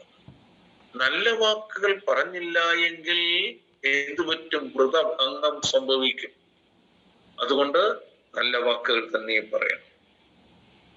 ഉടൻ ഞാൻ റിട്ടേൺ റൈറ്റർ ഇനി നാലാമത്തതാണ്. അപ്പോൾ ആദ്യം ചോദിച്ചത് തീർത്ഥാടനത്തിന് അനുവാദം. രണ്ടാമത്തെ ക്വസ്റ്റ്യൻ എന്ന് പറയുന്നത് അതിനുള്ളതായ സമയം, ഡേറ്റ്. മൂന്നാമത്തെ ക്വസ്റ്റ്യൻ എന്താണ്? വ്രതം നോക്കണോ എന്നുള്ളത്. വ്രതം. ഇനി നാലാമത്തെ ചോദ്യമാണ് തീർത്ഥാടകരുടെ വസ്ത്രധാരണ രീതിയിൽ വല്ല പ്രത്യേകതയും ഉണ്ടായിരിക്കണമോ? തീർത്ഥാടനത്തിന് വരുന്നവരുടെ വേഷവിധാനങ്ങൾ എങ്ങനെയായിരിക്കണം? ഉടൻ ഗുരു പറയുകയാണ്, സ്വാമി, വെള്ള വസ്ത്രം ഗൃഹസ്ഥന്മാരുടേത്. അപ്പൊ ഗൃഹസ്ഥന്മാർ ധരിക്കുന്ന വസ്ത്രം വെള്ള വസ്ത്രമാണ്. കാഷായം സന്യാസിമാർക്ക്, കറുത്ത തുണിയും കരിമ്പടവും ശബരിമലക്കാരുടെ വക. ശിവഗിരി തീർത്ഥാടകർക്ക് മഞ്ഞ വസ്ത്രം പീതാംബരം ആയിക്കൊള്ളട്ടെ. ശ്രീകൃഷ്ണന്റെയും ശ്രീബുദ്ധന്റെയും മുണ്ട്. ആരുടെയൊക്കെയാ? ശ്രീകൃഷ്ണന്റെയും ശ്രീബുദ്ധന്റെയും. അപ്പോൾ വസ്ത്രം ഹിന്ദുമതത്തിൽപ്പെട്ട ശ്രീകൃഷ്ണന്റെയും ബുദ്ധന്റെയും ആണ്, അല്ലേ? നമ്മൾ നോക്കൂ, എത്ര വിപുലമായ രീതിയിലാണ് ഇതെല്ലാം അറേഞ്ച് ചെയ്യുന്നത്, പറഞ്ഞിരിക്കുന്ന ഗുരു. തീർത്ഥാടനം അനുവദിച്ചു. ഡേറ്റ് യൂണിവേഴ്സൽ ആയിട്ടുള്ള ഡേറ്റ് ആണ് എടുത്തത്. വ്രതം പഞ്ചശുദ്ധി വ്രതം. വസ്ത്രം ഏതായിരിക്കണമെന്ന് ചോദിച്ചപ്പോ പീതാംബരം ശ്രീകൃഷ്ണന്റെയും ആരുടെയും ബുദ്ധന്റെയും. അപ്പോ ഈ തീർത്ഥാടകരായ ചില വിപ്ലവകാരികൾ പറയുന്നു ശ്രീകൃഷ്ണനെയൊന്നും ഗുരുവിന് സ്വീകാര്യമല്ല, ആനയ ചേനയ എന്തെല്ലാം അനക്ഷരങ്ങളാണെന്നറിയാവോ പറയുന്നത്. രീതി തെറ്റാണെന്നുള്ള രീതിയിലാണ്. ഗുരു പറയുന്നു, ഭഗവാന്റെ വേഷത്തെ പോലുമാണ് ഗുരു നമ്മൾക്ക് തീർത്ഥാടനത്തിന് കൽപ്പിച്ച് അരുളിയിട്ടുള്ളത്. നോക്കട്ടെ, ശ്രീകൃഷ്ണന്റെയും ശ്രീബുദ്ധന്റെയും ഉണ്ട്, അത് കൊള്ളാം, നന്നായിരിക്കും. ഈ സമയം ശബരിമലയിൽ നിന്നും മടങ്ങി വന്ന അയ്യപ്പന്മാർ മീനച്ചലാറ്റിൽ കുളി കഴിഞ്ഞ് ക്ഷേത്രപുരയിടത്തിന്റെ തെക്കേ ഇടവഴിയിൽ കൂടി പോകുന്നുണ്ടായിരുന്നു. നോക്കൂ, ഈ സംഭാഷണം നടക്കുന്ന വേളയിൽ അത് ശബരിമല തീർത്ഥാടന സമയമാണ്, ആ ജനുവരി മാസമാണ്. അപ്പോ ആ തീർത്ഥാടന വേളയിൽ ആളുകൾ അവിടെ മീനച്ചലാറ്റ്, അതായത് നാഗമ്പടം ക്ഷേത്രത്തിന്റെ തെക്ക് വശത്തൂടെയാണ് മീനച്ചലാർ ഒഴുകുന്നത്. അവിടെ കുളിച്ചിട്ട് ആളുകൾ ആ ഇടപെടിയിലൂടെ ഇങ്ങനെ പോകുന്നുണ്ടായിരുന്നു. ഉടൻ സ്വാമി, ശിവഗിരി തീർത്ഥാടകർക്ക് ഈ വക ഭാണ്ഡക്കെട്ടുകളൊന്നും ആവശ്യമില്ല. നോക്കൂ, അപ്പോ ശബരിമലയിൽ പോയി വരുന്നവർക്ക് എന്തുണ്ടായിരുന്നു? ഭാണ്ഡക്കെട്ടുണ്ട്. അവർക്ക് ഭാണ്ഡക്കെട്ടും മറ്റുമുണ്ട്. ഇത് കണ്ടിട്ടാണ് ഗുരു പറയുന്നത്, ശിവഗിരി തീർത്ഥാടകരായി വരുന്നവർക്ക് എന്തിന്റെ ആവശ്യമില്ല? ഭാണ്ഡക്കെട്ടിന്റെ ആവശ്യം ഇല്ല, ആവശ്യമില്ല. പിന്നെയോ ദീക്ഷയും വളർത്തണ്ട. താടിയും മുടിയും ഒന്നും വളർത്തി വൃത്തികേടായിട്ട് നടക്കരുത്. ഗുരു ശുദ്ധിയാ പറഞ്ഞു. എപ്പോഴും നമ്മൾ വെടിപ്പുള്ളവരായിരിക്കണം, വീറും വൃത്തിയുമുള്ളവരെ ആയിരിക്കണം, അല്ലേ? അപ്പോൾ കുളിക്കാതെയും നനയ്ക്കാതെയും താടിയും മുടിയും കെട്ടി വളർത്തി, അല്ലേ, വളരെ വികൃതമായ രീതിയിൽ നടക്കാൻ പാടില്ല. ശിവഗിരി തീർത്ഥാടനത്തിന് വരുന്നവർ പഞ്ചശുദ്ധി വ്രതത്തോടുകൂടി വളരെ ജെന്റിൽ ആയിരിക്കണം. ഒരിക്കലും ഇത് വികൃതമായ വേഷവിധാനത്തിൽ നടക്കരുത്. എന്ത് വേണം? ദീക്ഷ വളർത്താൻ പാടില്ല, ദീക്ഷ വേണ്ട. പിന്നെയോ പറയാണ്, ചെലവിനുള്ള പണം കൈവശം ഉണ്ടായിരിക്കണം. സഞ്ചാരത്തിൽ വൃത്തിയായ ഭക്ഷണം കിട്ടിക്കൊള്ളും. എത്ര ഫാക്റ്റാണ്, ട്രൂത്താണ് ഗുരു പറഞ്ഞത്. ശിവഗിരി തീർത്ഥാടനത്തിന് വരുന്നവർക്ക് വഴിയോരം മുഴുവനും ഭക്തർ ആഹാര വിഹാരാദികളെല്ലാം നൽകിയിരിക്കുകയാണ്. കുടിക്കാൻ വെള്ളവും കഴിക്കാൻ ഭക്ഷണവും എല്ലാം വൃത്തിയായ രീതിയിൽ നൽകും. എന്ന് നോക്കൂ, ഭക്ഷണവും കിട്ടിക്കൊള്ളും. ഇവർ പറയാണ് ശിവഗിരിയിൽ. പിന്നെയോ ശിവഗിരിയിൽ വന്നാൽ ശിവഗിരിയിൽ ഭക്ഷണത്തിനുള്ള സൗകര്യങ്ങൾ ഉണ്ടായിക്കൊള്ളും. ശിവഗിരിയിൽ വന്നു കഴിഞ്ഞാൽ എല്ലാവർക്കും ഭക്ഷണത്തിനുള്ള സൗകര്യം ഉണ്ടായിരിക്കും. വരുന്ന വഴിയിൽ വേണ്ടതെല്ലാം കിട്ടിക്കൊള്ളും. ഇവിടെ വന്നാൽ ഇവിടെയും അത് ശിവഗിരിയിലും ഉണ്ടായിരിക്കും. ഇത്രയും പറഞ്ഞപ്പോ ഈ സമയത്ത് ജനക്കൂട്ടത്തിൽ നിന്നും ഇപ്പൊ ധാരാളം ആളുകൾ കൂടി നിൽക്കുകയല്ലേ.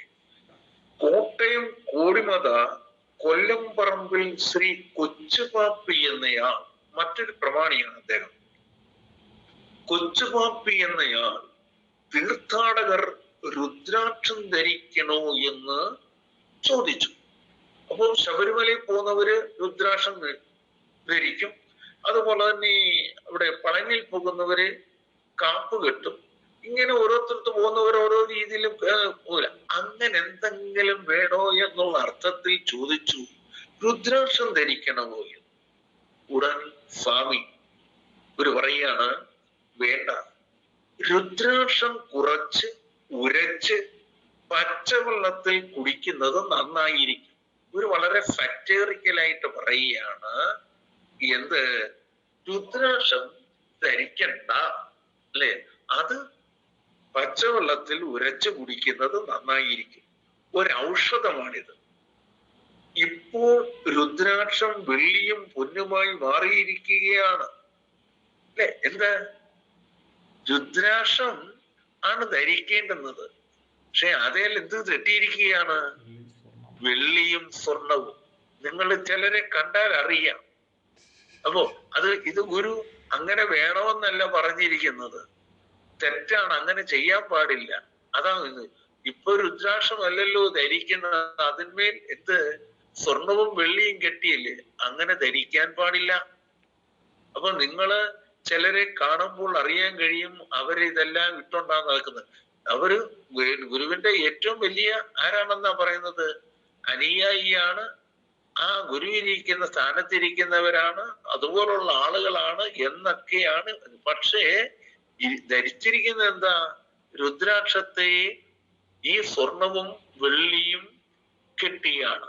ചോദിച്ചാ പറയും, അത് അന്നത്തെ കാലത്ത് ഗുരു അന്ന് ഈ ദാരിദ്ര്യമുള്ള കാലഘട്ടത്തിലൊക്കെ പറഞ്ഞതല്ലേ, ഇപ്പൊ അതിൻ്റെ ഒന്നും കാര്യമില്ല എന്നൊക്കെയുള്ള രീതിയിലാണ് പറയുന്നത്.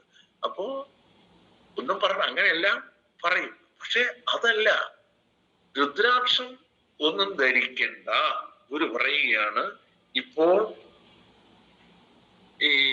ഇത് പൊന്നും വെള്ളിയും പൊന്നുമായി മാറിയിരിക്കുകയാണ്.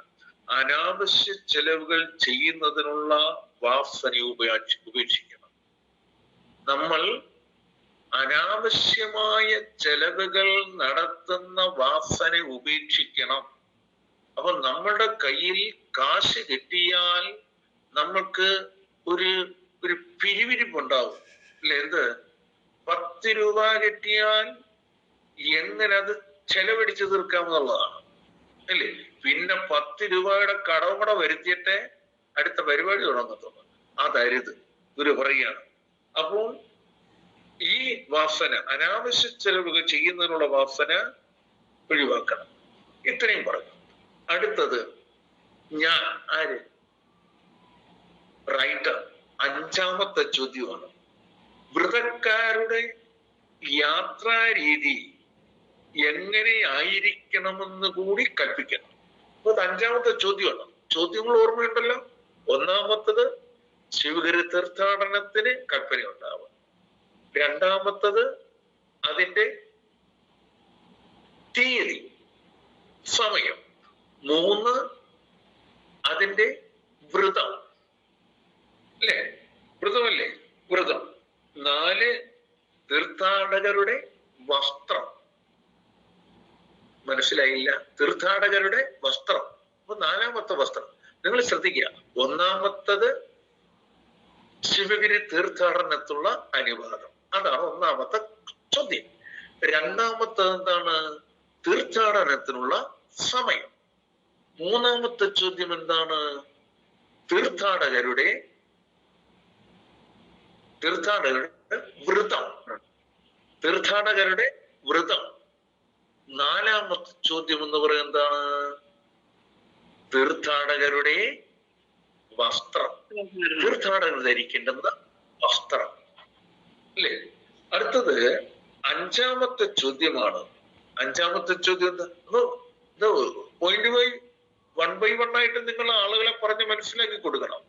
ഒന്നാമത്തെ ചോദ്യം മറന്നുപോരും. ഒന്നാമത്തെ ചോദ്യം തീർത്ഥാടനത്തിനുള്ള അനുവാദം. രണ്ടാമത്തെ ചോദ്യം തീർത്ഥാടനത്തിനുള്ള സമയം. അപ്പൊ അത് പ്രത്യേകിച്ച് പറയണം. കിഴക്കിനെയും പടിഞ്ഞാറിനെയും എന്ന് പറഞ്ഞാൽ ലോകത്തെ മുഴുവനും ഒന്നായി കാണുന്ന തീർത്ഥാടനമാണ് ഏത്? ശിവഗിരി തീർത്ഥാടനം. അതിന്റെ ഡേറ്റ് അതാണ്. പിന്നെ വന്നിട്ട് തീർത്ഥാടകർക്ക് വേണ്ടുന്നതായ വ്രതം. നാലാമത്തത് തീർത്ഥാടകരുടെ വേഷം. അഞ്ചാമത്തത് ഒരു പറയുകയാണ്, ചോദിക്കുകയാണ്, റൈറ്റർ ചോദിക്കുകയാണ്, വ്രതക്കാരുടെ യാത്രാ രീതി എങ്ങനെ ഇരിക്കണമെന്ന് കൂടി കൽപ്പിക്കണം. എങ്ങനെയായിരിക്കണം എന്ന് പറഞ്ഞു. ഉടൻ ഒരു പറയുകയാണ്, തൃപ്പാദങ്ങൾ പറയുന്നു, ഇപ്പോൾ ശബരിമലയിലും പുണ്യസ്ഥലങ്ങളിലും പോകുന്നവർ വാഹനങ്ങളിൽ സഞ്ചരിക്കുന്നുണ്ടല്ലോ. അപ്പൊ അതിനു മുമ്പ് വാഹനത്തിലല്ല, നടന്നാണ് പോയിക്കൊണ്ടിരുന്നത്. അപ്പോൾ ഇപ്പോൾ പോകുന്നവർ വാഹനങ്ങളിൽ സഞ്ചരിക്കുന്നുണ്ടല്ലോ. ശിവഗിരി തീർത്ഥാടകർക്കും വാഹനങ്ങളിൽ സഞ്ചരിക്കാം. അല്ലേ? അപ്പം നമ്മുടെ ആളുകളും ഇത് ഇപ്പൊ അനുസരിക്കുന്നുണ്ട്. ഗുരു പറഞ്ഞതുപോലെ വേണമെന്നുള്ള താല്പര്യമാണ് ഉടനെ ഉണ്ടാകുന്ന രീതിയിലാണ് പലരും പ്രവർത്തിക്കുന്നത്. ഇത് കേട്ട പാടെ ക്ലാസ് തീർന്ന ഉടനെ തന്നെ നമ്മുടെ സന്തോഷ് സാറ് വണ്ടി ബുക്ക് ചെയ്തു. അപ്പൊ അതിനു മുമ്പ് തന്നെ ചക്രപാണി സാറും രാജ്കുമാർ സാറും ഒക്കെ എന്ത് ചെയ്ത് അവര് വേറെ വണ്ടിയും ബുക്ക് ചെയ്ത് അവിടെ വലിയ ലോഡ്ജോ എന്തുവാ പിന്നെ ഹോട്ടലോ ഒക്കെ ബുക്ക് ചെയ്തെന്നാണ് അറിയുന്നത്. അപ്പൊ ഏതായാലും കൊള്ളാം, നല്ല കാര്യമാണ്. പക്ഷെ ഗുരു പറഞ്ഞതുപോലെ ആയിരിക്കണം ബാക്കിയുള്ള എല്ലാ കാര്യങ്ങളും. ഓക്കെ. അപ്പോ ഇപ്പോൾ ശബരിമലയിലും പുണ്യസ്ഥലങ്ങളിലും പോകുന്നവർ വാഹനങ്ങളിൽ സഞ്ചരിക്കുന്നുണ്ടല്ലോ. ശിവഗിരി തീർത്ഥാടകർക്കും വാഹനങ്ങളിൽ സഞ്ചരിക്കാം. നടന്നു പോകണമെന്ന് നിർബന്ധമുള്ളവർ അങ്ങനെ ചെയ്തു കൊള്ളട്ടെ. നടന്നു പോകേണ്ടവർ അങ്ങനെ ചെയ്തു കൊള്ളട്ടെ, ഒരു ബുദ്ധിമുട്ടുമില്ല. ഉടൻ ഞാനും വൈദ്യരും കൂടി തലേന്നാൾ രാത്രിയിൽ തയ്യാർ ചെയ്തു വെച്ചിരുന്ന ചോദ്യങ്ങൾ ഇവിടെ അവസാനിച്ചു. ഇത്രയും ചോദ്യങ്ങളാണ് ഗുരുവിനോട് ചോദിക്കാൻ ഞാനും വൈദ്യരും കൂടി. ഞാനും വൈദ്യരും എന്ന് പറഞ്ഞാൽ ആര്? കിട്ടൺ റൈറ്ററും വൈദ്യരും കൂടെ തലേ ദിവസം രാത്രിയിൽ എഴുതി തയ്യാറാക്കി വെച്ചിരുന്നത് അല്ലേ? അപ്പോൾ എത്ര ചോദ്യം ഉണ്ടായിരുന്നു? എത്ര ചോദ്യം ഉണ്ടായിരുന്നു? 5 എണ്ണം. 5 ചോദ്യം. ഏതൊക്കെയാണ്? 1 by 1 ആയിട്ട് ഓർത്തിരിക്കണം. 1, ശിവഗിരി തീർത്ഥാടനത്തിനുള്ള അനുവാദം. 2, ശിവഗിരി തീർത്ഥാടനത്തിനുള്ള സമയം. 3, ശിവഗിരി തീർത്ഥാടനത്തിനുള്ള വ്രതം. വ്രതം എന്ത് വ്രതമാണ്? പഞ്ചശുദ്ധി വ്രതം. ആരുടേതാണ്? ശ്രീബുദ്ധന്റേത്. നെക്സ്റ്റ്, ശിവഗിരി തീർത്ഥാടകരുടെ വസ്ത്രം. അല്ലെ? ശിവഗിരി തീർത്ഥാടകരുടെ വസ്ത്രം. വസ്ത്രം ആരുടേതാണ്? ശ്രീകൃഷ്ണന്റെയും ശ്രീബുദ്ധന്റെയും മഞ്ഞമുണ്ട്. ആ ഗുരു ഉപയോഗിച്ചിരിക്കുന്ന വാക്ക് മഞ്ഞമുണ്ട്. അത് ആയിരിക്കണം. അല്ലെ? അപ്പോ പിന്നെ സാരി വേണ്ടെന്നല്ല പറയുന്നത്. അല്ലെ? മുണ്ട് എന്ന് പറയുമ്പോൾ മൊത്തത്തിലുള്ള വേഷം, വസ്ത്രം എന്നുള്ള അർത്ഥത്തിലാണ്. ഇനി എല്ലാരും ഇനി സാരി വാങ്ങിച്ചു വെച്ചിരിക്കുന്നവരെല്ലാം എന്ത് മുണ്ട് വാങ്ങിക്കാൻ നടക്കരുത്. അപ്പൊ ശ്രദ്ധിക്കുക. 5, യാത്രാരീതി. യാത്രാരീതി ഓർമ്മയുണ്ടല്ലോ? ക്ലിയർ ആയിരുന്നുണ്ടോ? 5 ചോദ്യങ്ങൾ ഇവർ രണ്ടുപേരുടെ തയ്യാറാക്കി. Please listen me once again. 1, Sivagiri തീർത്ഥാടനം. 2, തീർത്ഥാടനത്തിനുള്ള സമയം, 3 തീർത്ഥാടകരുടെ വ്രതം, 4 തീർത്ഥാടകരുടെ വേഷം അല്ലെ, വസ്ത്രം, 5 തീർത്ഥാടനത്തിന്റെ രീതി, വാഹനമാണോ, ഏത് രീതിയിലായിരിക്കണം എന്നുള്ളതാണ്. അപ്പോൾ അവരുടെ ചോദ്യമെല്ലാം തീർന്നു. ഇനി ഒന്നുമില്ല, ഇത്രയേ ഉള്ളൂ. ഇത് കഴിഞ്ഞിട്ട് സ്വാമി തുടർന്ന് ഇനി എന്തെങ്കിലും ചോദിപ്പാനുണ്ടോ ഒരു ചോദിക്കുകയാണ്. അപ്പൊ അവിടെ ശ്രദ്ധിക്കണം. അപ്പൊ അവരെത്രണ്ണ എഴുതി വെച്ചേക്കുന്നൊന്നും ഗുരു കണ്ടില്ലല്ലോ. ഗുരു കണ്ടില്ല. ഗുരു കാണാതെ കണ്ട് ചോദിക്കാണ്. തുടർന്ന് പറഞ്ഞാൽ ഈ പറഞ്ഞ ചോദിച്ച 5 എണ്ണത്തെ തുടർന്ന് ഇനി എന്തെങ്കിലും ചോദിപ്പാനുണ്ടോ? ഞാൻ റൈറ്റർ ഇനി ഒന്നുമില്ല, ഇത്രയേ ഉള്ളൂ. സ്വാമി പറയണം, കേൾക്കട്ടെ. എന്തെങ്കിലും ഉണ്ടെങ്കിൽ പറഞ്ഞോളൂ, കേൾക്കട്ടെ, പറയണം, കേൾക്കട്ടെ. വൈദ്യർ നടനെ പറയും, എന്തെങ്കിലും പറയണമല്ലോ, പറയുകയാണ്. ശരീരം, വാക്ക്, മനസ്സ്, പ്രവൃത്തി, ആഹാരം, ഇത്രയാണ് ശുദ്ധി. ഗുരു വീണ്ടും പറയുകയാണ്. ആ പഞ്ചശുദ്ധി വീണ്ടും ഓർമ്മിച്ചപ്പോൾ ഗുരു പറയുകയാണ്, ഇതനുഷ്ഠിച്ചാൽ മതിയാകും. സ്വല്പം കഴിഞ്ഞിട്ട് അനുഷ്ഠിച്ചാൽ മതിയാകും എന്ന് പറഞ്ഞിട്ട് ഗുരു ഒന്ന് മൗനമായി ഇരുന്നിട്ട് പറയാണ്. അതാണ് സ്വല്പം കഴിഞ്ഞിട്ട്. മഞ്ഞ വസ്ത്രം എന്ന് നാം പറഞ്ഞതിന് മഞ്ഞ പട്ടു വാങ്ങിപ്പാൻ ആരും തുനിയരുത്. ഒരു ശാസനയാണ്, ഒരു അനുശാസനമാണ്. മഞ്ഞ വസ്ത്രമെന്ന് നാം പറഞ്ഞതിന് മഞ്ഞപ്പട്ട് വാങ്ങാൻ ആരും തുനിയരുത്. കോടി വസ്ത്രം പോലും ആവശ്യമില്ല. കോടി വസ്ത്രം പോലും ആവശ്യമില്ല. പക്ഷേ അങ്ങനെയാണോ? വരുന്ന കൂട്ടത്തിൽ അവിടെ കടയിൽ ഇങ്ങനെ തൂക്കിയിട്ടേക്കുന്ന എന്തെങ്കിലും 2 എണ്ണം വാങ്ങിച്ച് ബാഗിനകത്ത് വെച്ചോണ്ട് പോകും. അവിടെ ചെന്നതിന് ശേഷം ഇല്ലേ, അവിടെ തുറപ്പിന്റെ അവിടെ ചെന്നിട്ട് അവിടോട്ട് മാറി നിന്ന് ഉടുത്തോണ്ട് ആരെ പറ്റിക്കാൻ വരും? ഗുരുവിനെ പറ്റിക്കാൻ ഇല്ലേ? അവിടെ ചെന്ന് ഇറങ്ങി വരുമ്പോ ഇതെല്ലാം ഊരി മാക്കൊട്ട വെച്ചിട്ട് തിരികെ മറ്റേത് ഇട്ടുണ്ടെങ്കിൽ പോരും. അങ്ങനെയുള്ളവരാണ് ഏറെ ആളുകൾ, ധാരാളം ആളുകൾ ആ രീതിയുണ്ട്. അതൊക്കെ തെറ്റാണ്, മോശമാണ്. നോക്കൂ, മഞ്ഞ വസ്ത്രം എന്ന് പറഞ്ഞതിന് മഞ്ഞപ്പട്ട് വാങ്ങിപ്പാൻ ആരും തുണിയരുത്. കോടി വസ്ത്രം പോലും ആവശ്യമില്ല. പിന്നെ എന്ത് വേണമെന്നാ ഗുരു പറഞ്ഞേ? ഉപയോഗത്തിലിരിക്കുന്ന വെള്ള വസ്ത്രം. എന്താ? അതിന് വലിയ അർത്ഥമുണ്ട്. ഉപയോഗത്തിലിരിക്കുന്ന വെള്ള വസ്ത്രം മഞ്ഞളിൽ മുക്കി മഞ്ഞളിൽ മുക്കി ഉപയോഗിച്ചിട്ട് പിന്നീട് അലക്കി തെളിച്ച് എടുത്തുകൊള്ളണം.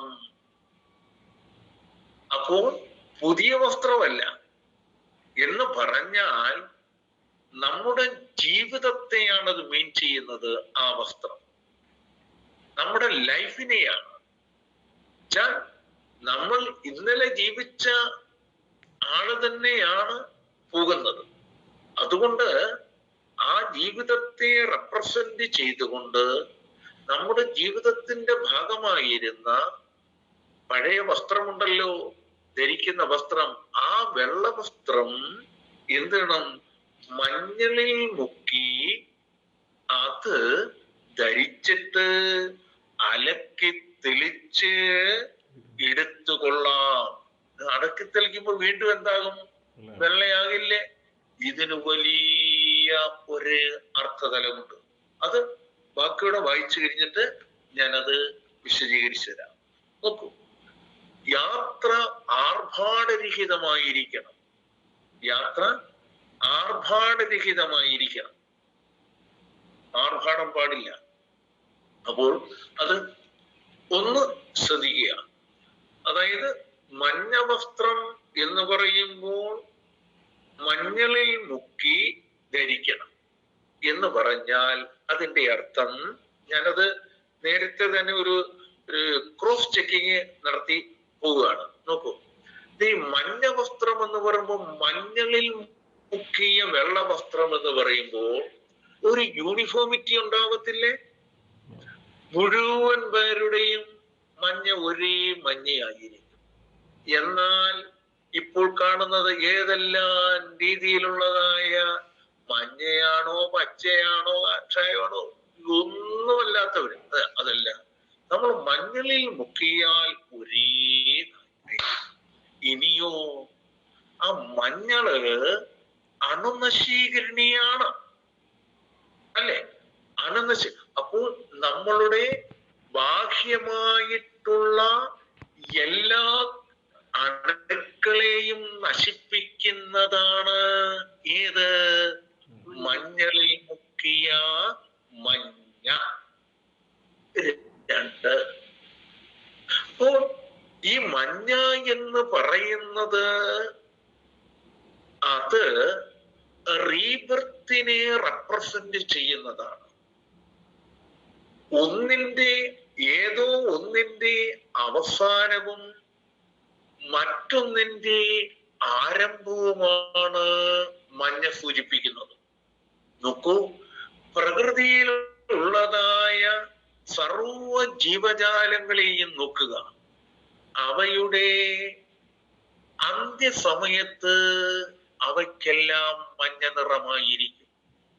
വൃക്ഷങ്ങളെ നോക്കിയാൽ എല്ലാ പഴങ്ങളും മഞ്ഞിക്കും, എല്ലാ ഇലകളും മഞ്ഞിക്കും. മഞ്ഞിക്കുന്ന എന്തിനു വേണ്ടിയാണ്? അത് പോയിട്ട് പുതുതുണ്ടാകാൻ വേണ്ടിയല്ലേ? അതെ. അതേപോലെ മനുഷ്യൻ പോലും അവസാന വാർദ്ധക്യം ചെന്ന് പോകുമ്പോൾ എന്ത് പറ്റും?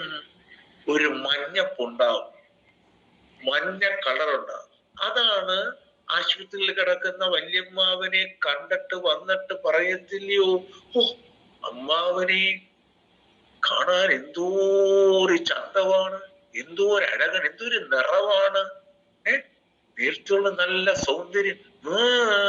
പഴുത്തതാണ്, മനസ്സിലായോ? പഴുത്തതാണ്. അപ്പോ അമ്മാവന്റെ അവസാന കാലത്ത് സുന്ദര കളയവരൻ ആയിരുന്നു, പഴുത്തതാണ്. പോവാണ്. എന്തിനാ? നെക്സ്റ്റ് ബർത്ത് വരും. അപ്പൊ ഒരെല കൊഴിയുമ്പോൾ അവിടെ പുതിയ മൂളം ഉണ്ടാവുകയാണ് ചെയ്യുന്നത്. ഒരു പഴം താഴെ വീണ് കഴിയുമ്പോൾ അതിൽ നിന്നും പുതുതുണ്ടാകാൻ പോവുകയാണ്. അതെ, നമ്മൾ മഞ്ഞ വസ്ത്രം ധരിച്ചുകൊണ്ട് പോവുക എന്ന് പറയുമ്പോൾ നമ്മളുടെ അജ്ഞതയാണ്. ഈ അജ്ഞത എന്ന് പറയുന്ന ആന്തരിക രോഗാണുണ്ടല്ലോ, ഇല്ലേ? നമുക്ക് ആന്തരികമായുള്ള രോഗാണുവാണ് അജ്ഞാനം. പുറമേയുള്ള രോഗാണുവാണുക്കളെ ഇല്ലായ്മ ചെയ്യാനാണ് ഏത്? മഞ്ഞള്. ഈ മഞ്ഞള് മുക്കിയ മഞ്ഞ ബാഹ്യമായ അണുക്കളെ നശിപ്പിക്കുന്നു എങ്കിൽ നമ്മളുടെ അജ്ഞാനമാകുന്ന അണുവിനെ നശിപ്പിക്കാനുള്ള ജ്ഞാനം അവിടെ നിന്നും ലഭിക്കുന്നുണ്ട്. അങ്ങനെ ആ ജ്ഞാനം ലഭിച്ചു കഴിഞ്ഞാൽ നമ്മൾ ആന്തരികമായി അണുമുക്തരായിത്തീരുന്നു. ആന്തരികമായി അണുമുക്തരെന്ന് പറഞ്ഞാൽ അതിന്റെ അർത്ഥം എന്താ? അജ്ഞാനത്തിൽ നിന്നും മുക്തരായിത്തീരുന്നു. അതുകൊണ്ടാണ് ഈ ആന്തരികമായ അണുവിമുക്തിയെ റെപ്രസെന്റ് ചെയ്തുകൊണ്ട് ഗുരു പറഞ്ഞത്, തീർത്ഥാടനം കഴിഞ്ഞാൽ ഉടനെ ഇത് മഞ്ഞ അലക്കി തെളിച്ച് വെള്ളയാക്കിക്കൊള്ളണം. മനസ്സിലായോ? അതെ, വെള്ളയായിക്കൊള്ളു എന്ന് പറഞ്ഞാൽ നമ്മൾ ശിവഗിരിയിൽ എത്തുമ്പോൾ അവിടെ നമ്മൾ ലഭിക്കുന്ന ജ്ഞാനത്താൽ സമ്പന്നരായിക്കൊണ്ട് നമ്മളുടെ ജീവിതം ഐശ്വര്യപൂർണമായി തീരുകയാണ് ചെയ്യുന്നത്. അപ്പോൾ തത്സംബന്ധമായ കാര്യങ്ങൾ തുടർന്നുള്ളത് നമുക്ക് അടുത്ത ദിവസം പരിചിന്തനം ചെയ്യാം. നമുക്ക് ഇന്നിവിടെ ഉപസംഹരിക്കാം. അവർ ടൈം ഇസ് ഓവർ.